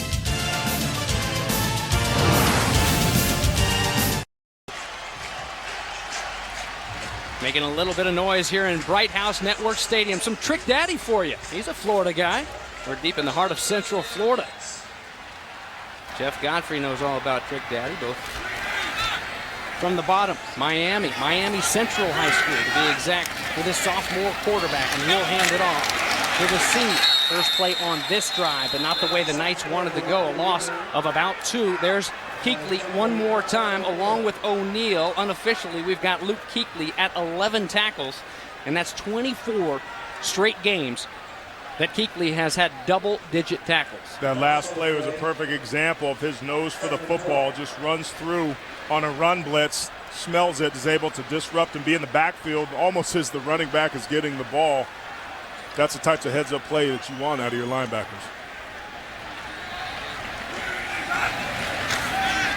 2nd and 12, no pressure at all the time in the world, and hooking up with Chemist Williams is Godfrey. Brooke, what's going on down there? Well, Luke Kuechly is pretty much amazing. He's been given an awesome nickname by his coach, Frank Spaziani. It's Superboy, and that's for a few reasons. Not only did he win the male scholar athlete his sophomore year, Kuechly does not swear, which his teammates sometimes give him a hard time for. But the best reason, he rocks those wire-rimmed glasses, just like Clark Kent did. I think there's a giant S under that shirt. What do you think, James? Most definitely. He doesn't swear, Brooke. He also doesn't eat junk food. But as we see right there, he may kick and pinch at the bottom of a pile. Yeah, there may be a little bit of business going on up underneath there. So what he lacks in maybe using curse words, he certainly plays viciously on the field. I wonder if he's like Danny Warfel, who used to throw out a doohickey every now and then. Oh, golly, gee! Just to let you know that he doesn't cuss. 3rd down and 5 now after they untangle the Knights and the Eagles. The wide splits and 3 wides for Godfrey. Guyton in motion. He'll go out for a pass. Again, no rush. And backing up. And ball comes loose. Weaver put it down on the turf. Looked like he fell right back on it. Either way, it's not going to be a first down. And again, some fisticuffs.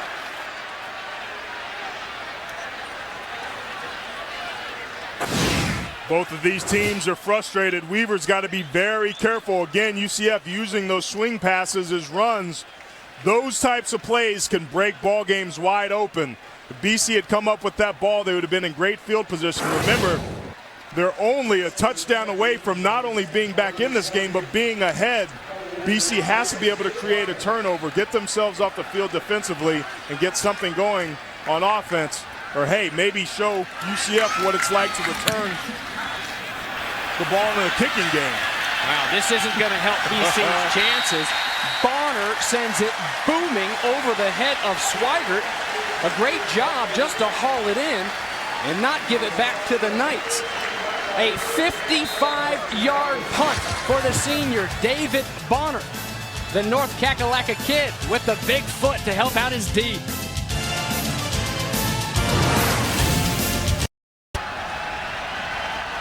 Back here at the University of Central Florida, and you can tune in weekdays from 10 a.m. to 1 p.m. Eastern for the Tim Brando Show. Tim talks about all the hot topics in the world of sports with guests and, of course, your phone calls. The Tim Brando Show every weekday on CBS Sports Network. And rolling and hitting his tight end, Chris Pantelli is ready to pick up a 5 on first down. Have you been checking out Brando? You missed a great list of guests on Friday. Lane Kiffin, Gary Patterson, Brady Hope, whose Wolverines are trailing. My man's fighting Irish right now in the big house. David Cutcliffe of Duke coming off a heartbreaking loss to Richmond in week 1. Losing today to Stanford as well. And Bronco Mendenhall on the heels of the huge win in Oxford.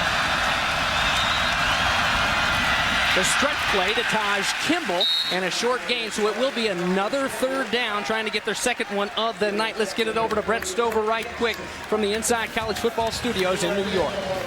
James, BYU in Texas, fourth quarter. Cody Johnson, 4-yard touchdown run, his second of the night. Horns in front, 17-16, 2 minutes to play.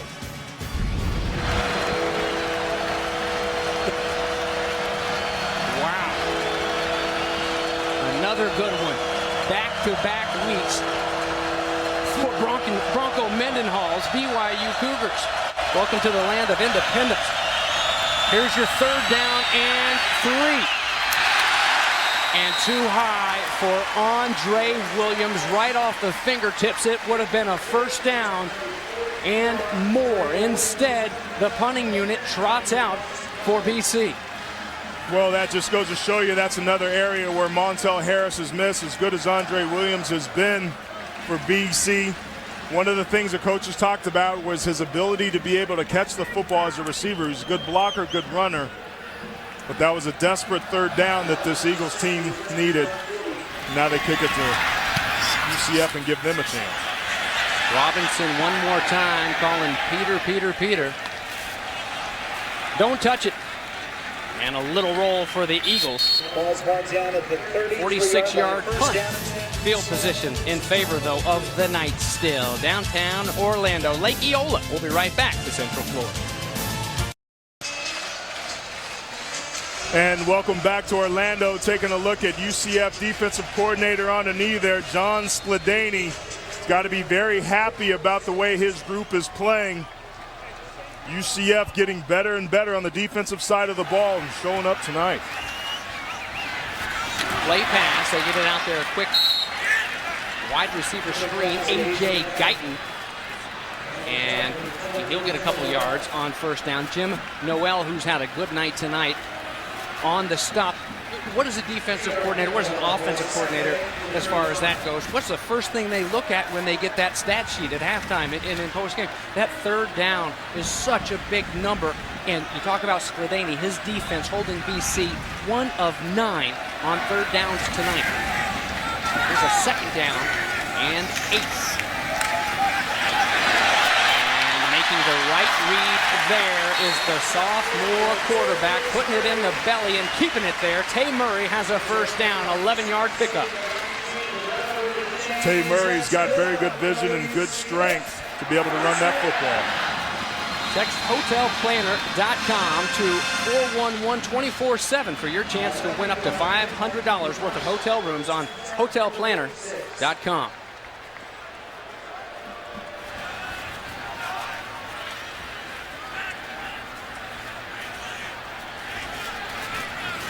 Fresh set of downs for the Knights. High snap, going up, getting it, and sticking it back in the belly of Tay Murray, and a holding. This one's going the other way. Probably going to be on number 3, A.J. Guyton, out there on the edge. UCF making a concerted effort to attack that edge. Showed you some plays earlier where the defensive backs and corners were doing a good job coming free. Holding. Offense, number 77. Like I always say, Batesy, 10-yard penalty. not holding, not First down. Well, I know that's the truth. That's why I used to wear the carpet tape on those small jerseys so you guys couldn't grab the loose jerseys. You can see the hold here on the right side of your screen on number 3, A.J. Guyton, the redshirt senior, 5th year from right here in Florida. And it was one of the McRae brothers, not Pichelle, the guilty party. So here's a first down and 20 now as they go out the other side to the tight end, Nisley. And just as you'd expect, he fights. And also just as you'd expect, number 40 is hanging on tight, a 10-yard pickup. Hey, Aaron, while we're at it and we're making sure that we take care of these offensive linemen, we got to go back. Earlier, we talked about the freshman coming in for BC. Mark Spinney, the senior, went down with an injury, and it was Gallick who came in on third down. Looked to be a mishandled snap. So back in Evergreen Park, Illinois, the family's watching. We went back and watched it, and it was just hesitation on the quarterbacks. That's what I saw. It was Chase Reddick really not having a sense of urgency to get up in the line of scrimmage there on the quarterback's sneak. A little bit of a sense of urgency here. And for good reason. That's what competition on your football team will do. Ronnie Weaver, the senior, is the starter. Tay Murray was the Liberty Bowl MVP. They beat Georgia. First bowl win for this UCF program.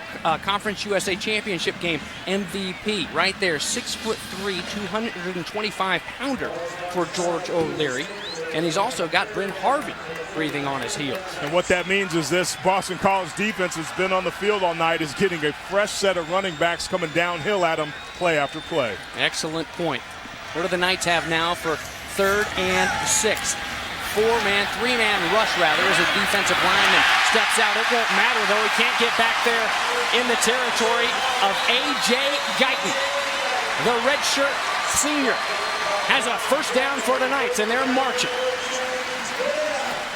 That's that arm of Jeff Godfrey that we talked about. Take a look at the inside receiver at the bottom of your screen, the slot receiver, doing a good job coming down at the top of the screen rather, just on an crossing route, sits and finds the open space in that zone defense. BC being a little soft on that last one, and UCF taking advantage of it.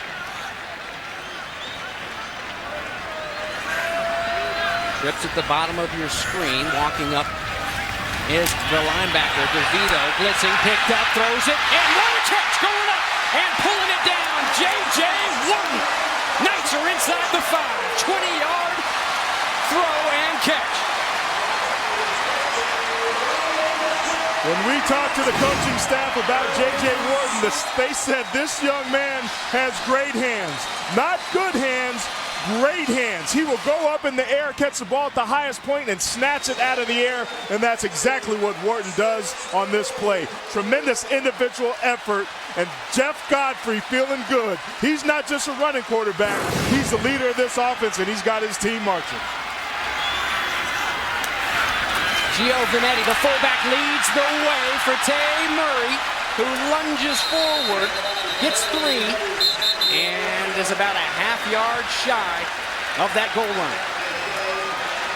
For as positive and as successful as UCF has been all night, they have been able unable to be able to punch it in the end zone. But this crowd is rocking, and you really feel the momentum starting to shift for this night team. And it's Bright House Network Stadium making some noise as their sophomore quarterback leading the charge and leading them on. We've honored a lot of special people here tonight. And of course, we must mention our military men and women fighting so hard to keep our country free. Thank you.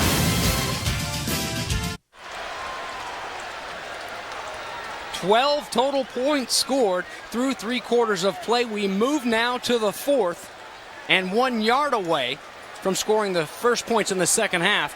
UCF, they're deep into the red zone. It's brought to you by Verizon tonight. 2nd down and 1 for the sophomore Godfrey, who's been so special. No backs behind him, and he'll go behind the big man, Jordan Ray, the center, and the rest of that O-line.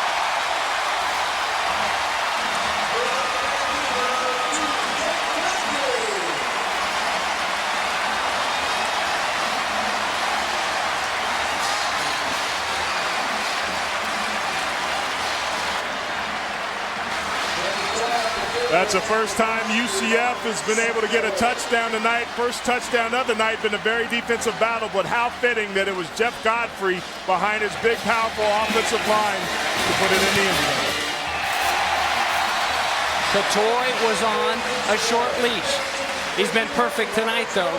Drills the extra points, and it's a 16-3 lead. 8 rushing touchdowns for the Knights last week. They got 1, and it's a big one right here tonight. Conference USA Freshman of the Year last season led his Knights to a Conference USA championship, leading his Knights to an upset so far. As we take a look at our scoring drive brought to you by Russell Athletic, it was Godfrey who capped it off, plunging in from 1 yard out. Now a sophomore, Jeff Godfrey, trying to take this team to 2-0. 14:51 left to play and trailing by 13. The Eagles got to do something now. Swigert and Kimball deep to receive, and it will be Swigert. And 26 is where they'll spot it after a 23-yard return. And Ariel Hoffman, the backup running back, on the stop.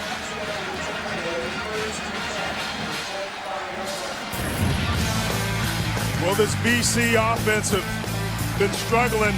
They needed to be able to get that 3rd down conversion. They didn't get it, and then there was a little hesitation on the play that followed it on the 4th down play, and then a drop pass by Andre Williams. As much as BC's been having problems with UCF's defense, they've also been shooting themselves in the foot. There's Taj Kimball, the running back. Split wide. Nobody left to help out Reddick. Reddick trying to do it on his own, and finally he smacked down to the turf. Jonathan Davis used to be a running back. Now he's a linebacker and making his presence known.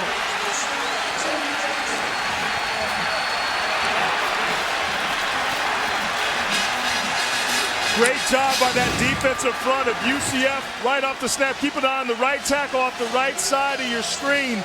Great job by Toby Jackson, the backup defensive end. He plays for Darius Null, and then a great effort. The effort from Davis, and when you can get your down lineman to pressure like that, something we haven't seen from BC tonight, it can get ugly. 2nd down and 18 now.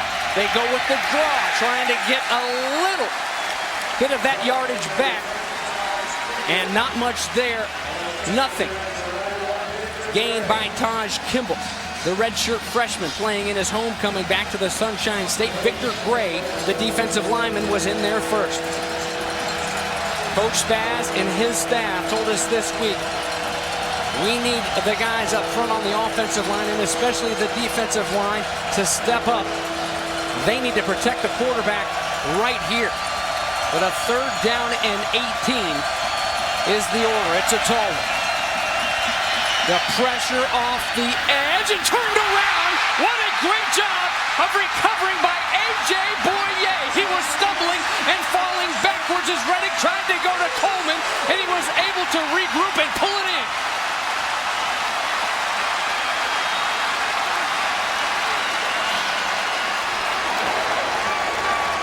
That pretty much sums up the night. For the Knights, tremendous individual efforts. Keep your eye at the bottom of the screen. A.J. Boye, a little bit of contact there, but he keeps his eye on the quarterback and his head snapped around, and that's what allows him to make that play. He was in a good position, turned his head around, and came up with a great individual effort. And Reddick, as great of a game as he had last week, obviously frustrated with that last one. Latavius Murray as they try to set, and he cuts it back, stretching it to the short side of the field. He puts his foot in the ground and turns north and south and picks up 8. The momentum shift here is palpable. The stadium is starting to come back alive. There's some electricity there, and the momentum really is on UCF's offensive side of the football. This defense for BC that was so good a year ago is struggling here with injuries, with youth, and with inexperience, and is getting controlled up front and dominated by this UCF team.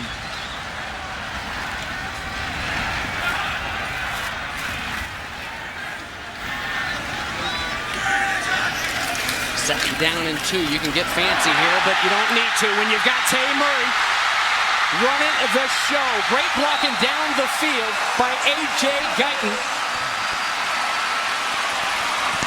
And wow, they're putting him on him now. 19-yard pickup, Aaron. No question, James. Remember, we talked about where it was going to show up in the fourth quarter, that this BC defense was going to get tired. Well, folks, here it is. They're starting to take control on the ground with the 3 running backs with the long, sustained drives. That BC team, folks, they are playing hard, but there's not much gas left in that tank. Eagle team that ran out of gas. Opening week at home in Chestnut Hill, losing to Northwestern. Trying to find something here to get the ball back and the momentum at least. Another nice pickup on first down for Murray. It's much of a situation that when you have that many injuries, it tests your depth. And when you have guys that were backups that could come in and spell that are now your starters, you don't feel comfortable enough to go that far down into your roster to bring up young kids that are that inexperienced. So this BC team, these injuries have really put itself in a bind on both sides of the football. And backing up your story, that graphic right there, the freshness at the running back position.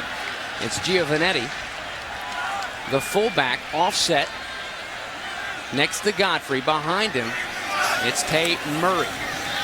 In motion, Quincy McDuffie stopping, going back the other way, stumbling up across the 10-yard line. The chains will move, and it's Jeff Godfrey who's putting on a show.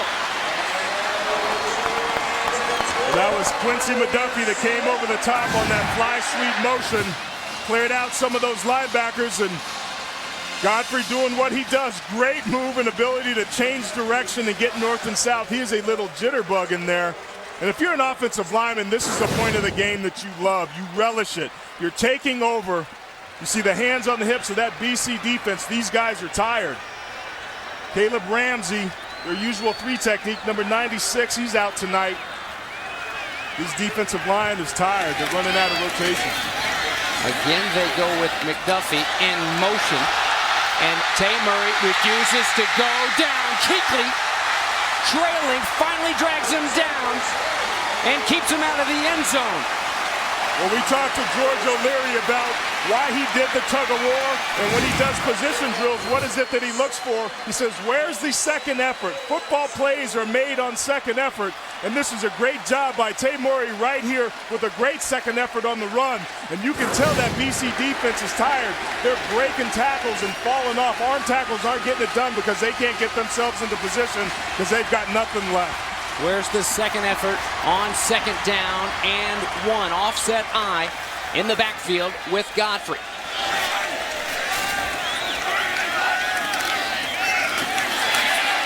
Latavius Murray. Yes, touchdown UCF.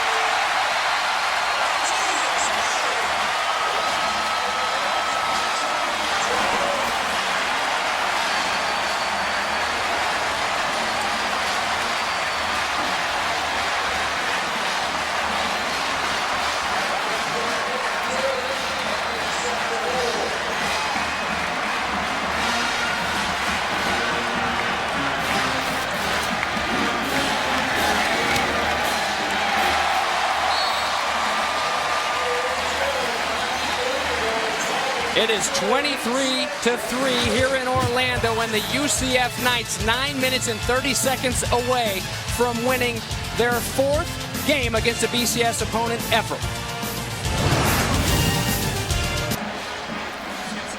In its 5th year, Bright House Network Stadium, here on the campus of the University of Central Florida, on the campus as opposed to way across town at the old Citrus Bowl. What a beautiful sight.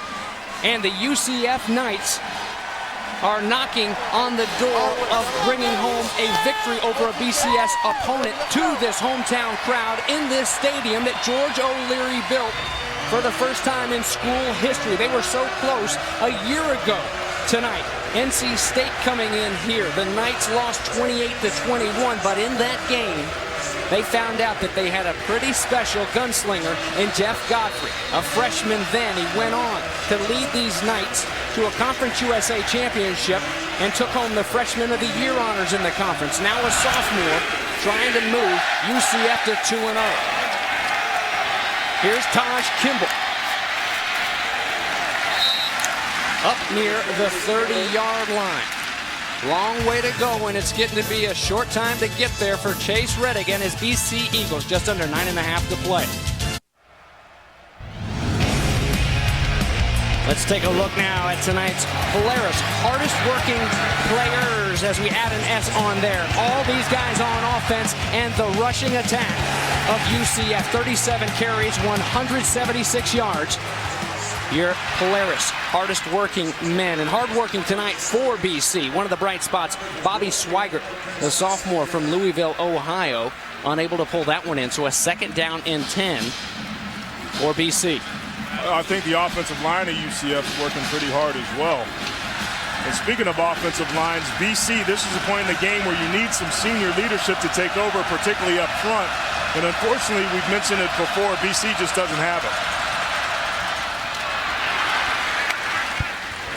Pass is complete, and it'll be 3rd down and short. Before we see that 3rd down, let's take it back to New York and Brent Stover inside college football studio time. And AT, you might want to check out this update. Yeah, Notre Dame and Michigan, late 3rd. Tommy Reese hits TJ Jones over the middle, 15 yards and a touchdown. Reese 18 of 28 for 218, 24-7 Notre Dame. Oh, the Irish, they lost one at home in the opener to another Florida team, USF, but they've got Brady Hoke's teams on the rope right now.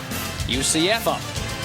Orlando, the bells are ringing. A big 3rd down for head coach George O'Leary's defense. 3-time Conference USA Coach of the Year. Needs one more stop from his D. Big quick hands, batted right back into the quarterback. It was Darius Null that went up, batted it down, and Chase Reddick catches his own pass. Who was it, Brett Favre, the first completion ever? What it was? That's right. When it rains, it pours, and Darius Null's had a heck of a night, has this entire UCF defensive line. Darius Null was one-on-one with tight end Lars Anderson, and that's a mismatch. Anytime you have a tight end to stay in the pass block. Couple of gunners going through. The rest of the guys have the return on for Josh Robinson. And Robinson fair catches again. And night ball at the 35. Here are tonight's Geico difference makers. Here's Superboy Luke Kuechly. Yeah, we talked about Kuechly and what a nose for the football he has. Great night tonight, tremendous individual effort, 15 tackles. But BC's defense needed a lot more. Luke Kuechly's out there on the field tonight. On the other side of the ball, Jeff Godfrey continues to impress. I'm astonished at what he's been able to do and how remarkable he's been able to add the passing piece of his game to his repertoire. I like that. That's a good word. After 5 years with my man Todd Christensen, you're getting there. You still got about 8 syllables to go there, Eric. Yeah, I got a very verbose vernacular. Well, you talk about the sophomore Jeff Godfrey and what a difference maker he has been as a leader and, of course, as a playmaker. Here running the option and getting all he can. just like a little jitterbug. He's so hard to tackle. He's got great vision, can cut on a dime, and really forces defenders to be able to stay in their lanes and be able to contain him. And when you have a mobile quarterback like that, it basically ends up being the Wildcat offense. Defenses usually have an advantage by having an extra guy in the an extra guy in the box. But when you've got a guy like Godfrey that can run the football, he essentially becomes another running back, and it puts the defense in a bind. I called an old teammate of mine yesterday coming down at the University of Florida, Ben Hanks. A lot of football fans will remember number 11 in the orange and blue, and he's a coach at Booker T. Washington High School down there in South Florida. He let one of his old pupils run the show, and a handoff to another Florida kid. Quincy McDuffie dancing around and doing some damage. He'll take the Knights up over the 40-yard line into BC territory. DeVito finally gets it. 28-yard pickup. UCF waited till the second half to be able to get the ball in McDuffie's hand, but keep your eye on the top of your screen. Number 3, A.J. Guyton, got called for holding before, but does a great job on Al Lewis Jean Jr. out there on the edge to be able to spring the block from McDuffie and capture the edge and move the chains. I love receivers that can block. Blocking is about attitude and want to. We saw it throughout the night. The senior, there's your difference makers. George O'Leary preaching running the ball, defense, and great seniors. You gotta have them if you want to have a good football team. Bryn Harvey, just a junior, and he powers forward. And just let me finish up my Ben Hanks, Jeff Godfrey story here. So Ben Hanks, high school coach at Booker T. Washington down there. I figured I'd call him up and, figured same area as Jeff Godfrey. So I actually discovered Jeff Godfrey. He works for the Optimist down there in Overtown, the youth football, and he said, I saw a kid over there, look kind of big. He and his friends playing on the dirt pile, 7 years old. I went over to him, why aren't you guys playing football? Because they didn't have enough money for pads. He helped to find them pads and got them out there, and the rest is history. Jeff Godfrey going to Miami Central, though, instead of Booker T. Washington when his high school days came along, and he brought 5 other Central High School products with him up here to UCF. What a special kid.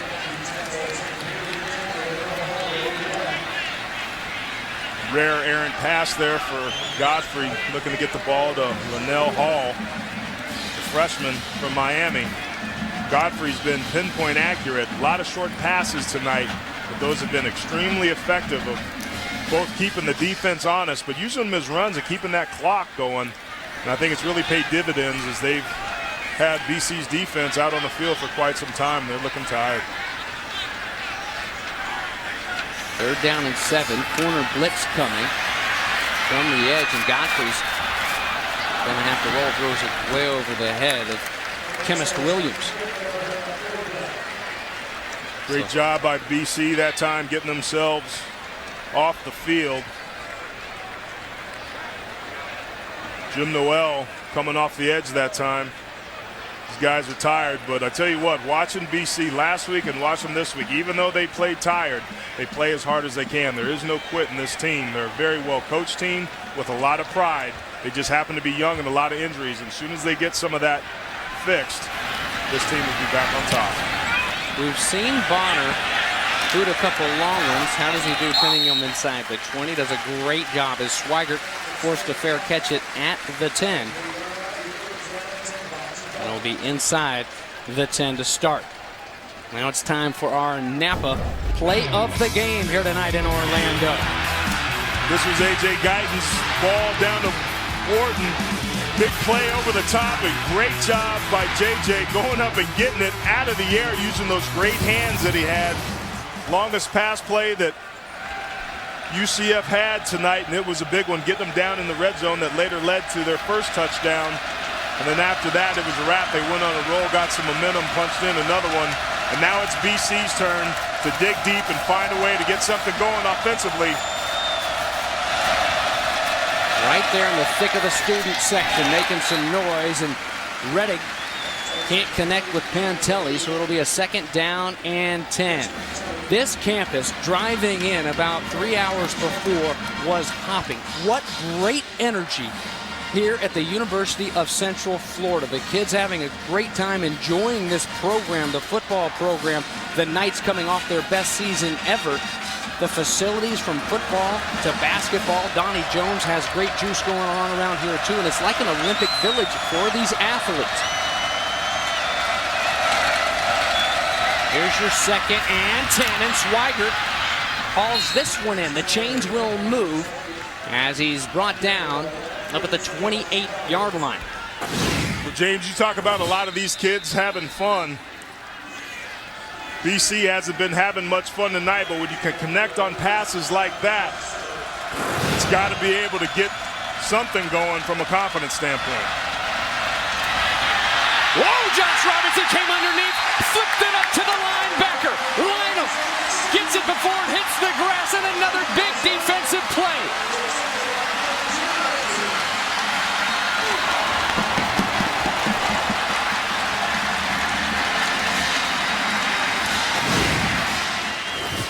Well, it's been that inconsistency from this BC offense.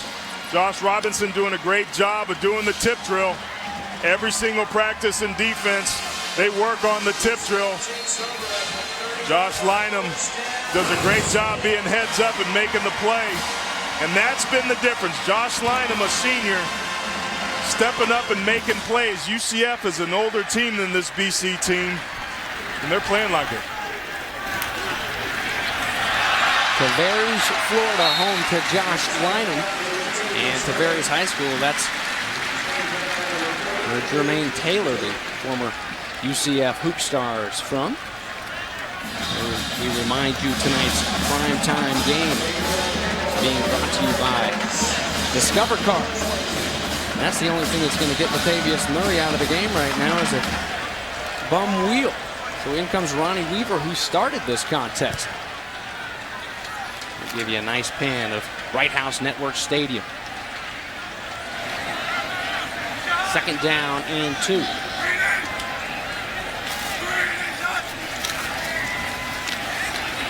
Weaver hit hard before he can get back to the line of scrimmage. Ends up making it back to that line. Yeah, no question. That was number 92, Dylan Quinn for BC. Did a great job of beating the center, Jordan McCray, off the snap.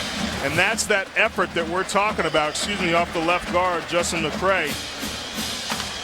That's what you want to be able to do, and that's what I'm talking about, this BC team. Even though they're tired, even though they're down by 20 points with 5 minutes to go in the 4th quarter, guys are still giving second efforts and making plays.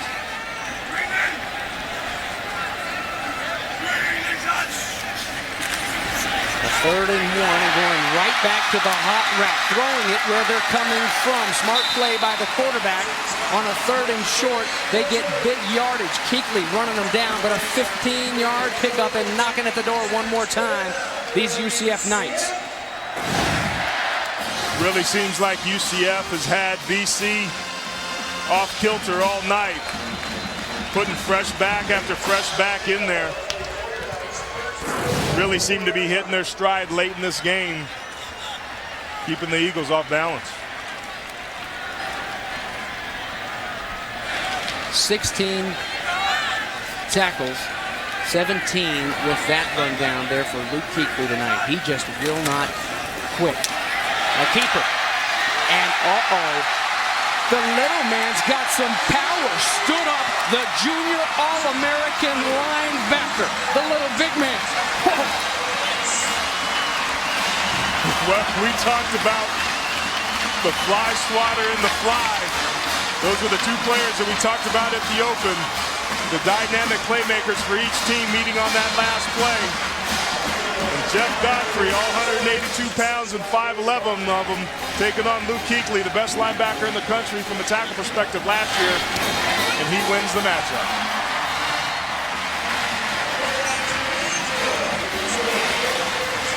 Low pad wins, and when you're as small as Jeff Godfrey, well, you're always low. Oh my goodness, little bit of pop for the sophomore. Up in here at Bright House Network Stadium. Even the Prez is liking what he's seeing. 30-3. The Knights looking to move to 2-0. in this 2011 season, coming off the best season in school history, finishing in the top 25, first time ever after beating Georgia in the Liberty Bowl last year.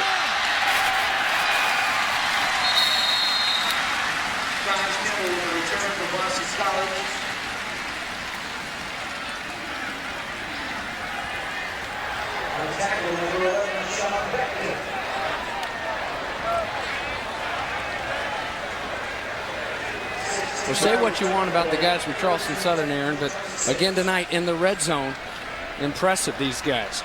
Yeah, they were 8 for 8 last week, and so far 6 for 6 tonight. 11 touchdowns, only 3 field goals. That's tremendous production. You're going to win a lot of games when you can get yourself in the end zone down in the money area. False start. And a new Offense, quarterback, number 60. Marscaverta, 5-yard penalty. in the game, and before he can get his first snap off, the BC offense goes backwards 5 with a false start. It's not uncommon when you have a new quarterback coming in with a different cadence, and certainly somebody that hasn't seen a lot of playing time, that you would get a procedure penalty. So here's the first crack at it. Marscaverta hands off to Taj Kimball. And he gets back up near that original line of scrimmage to pick up a 4 for Taj.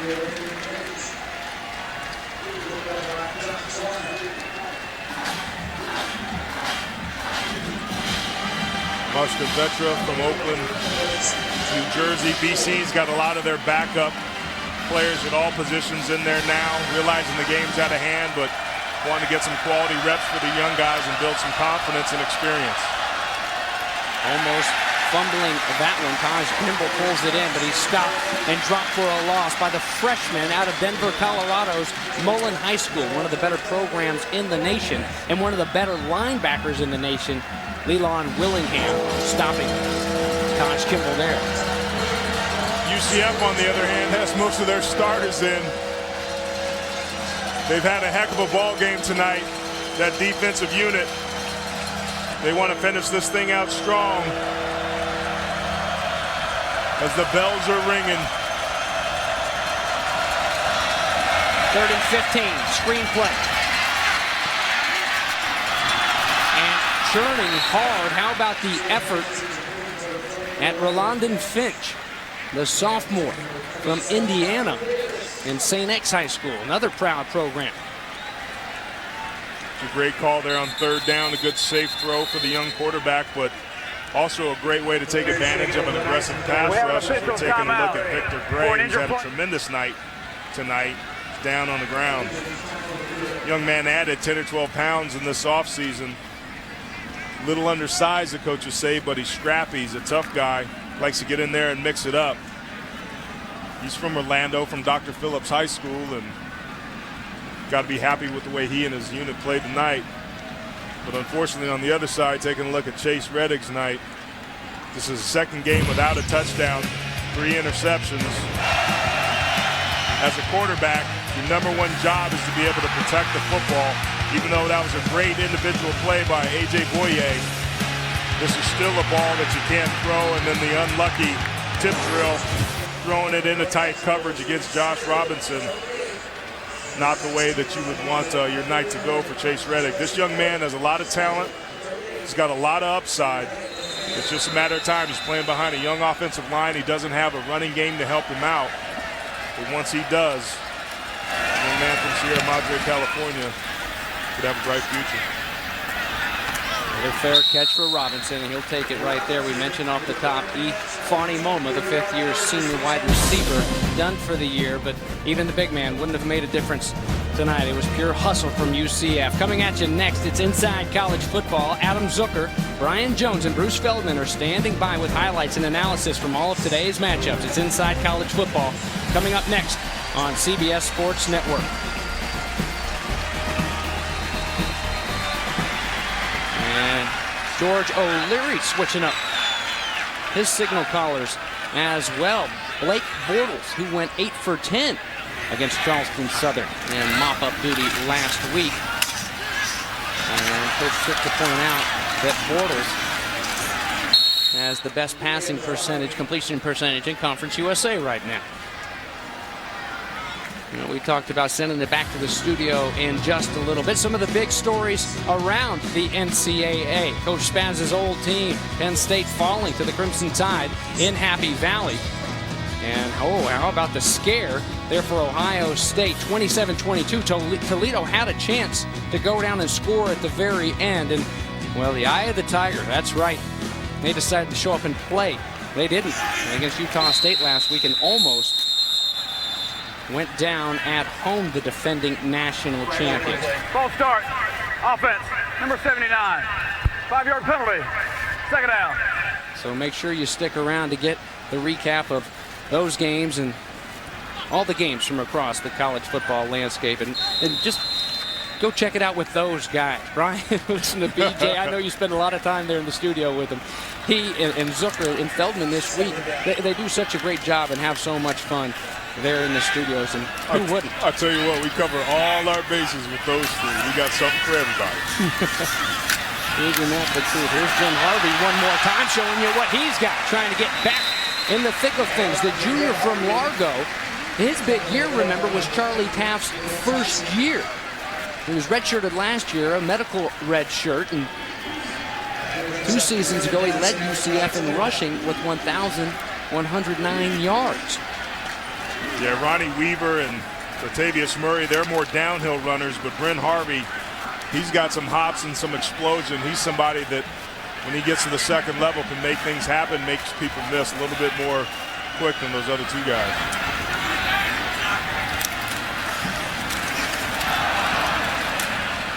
And the inside handoff to Harvey there.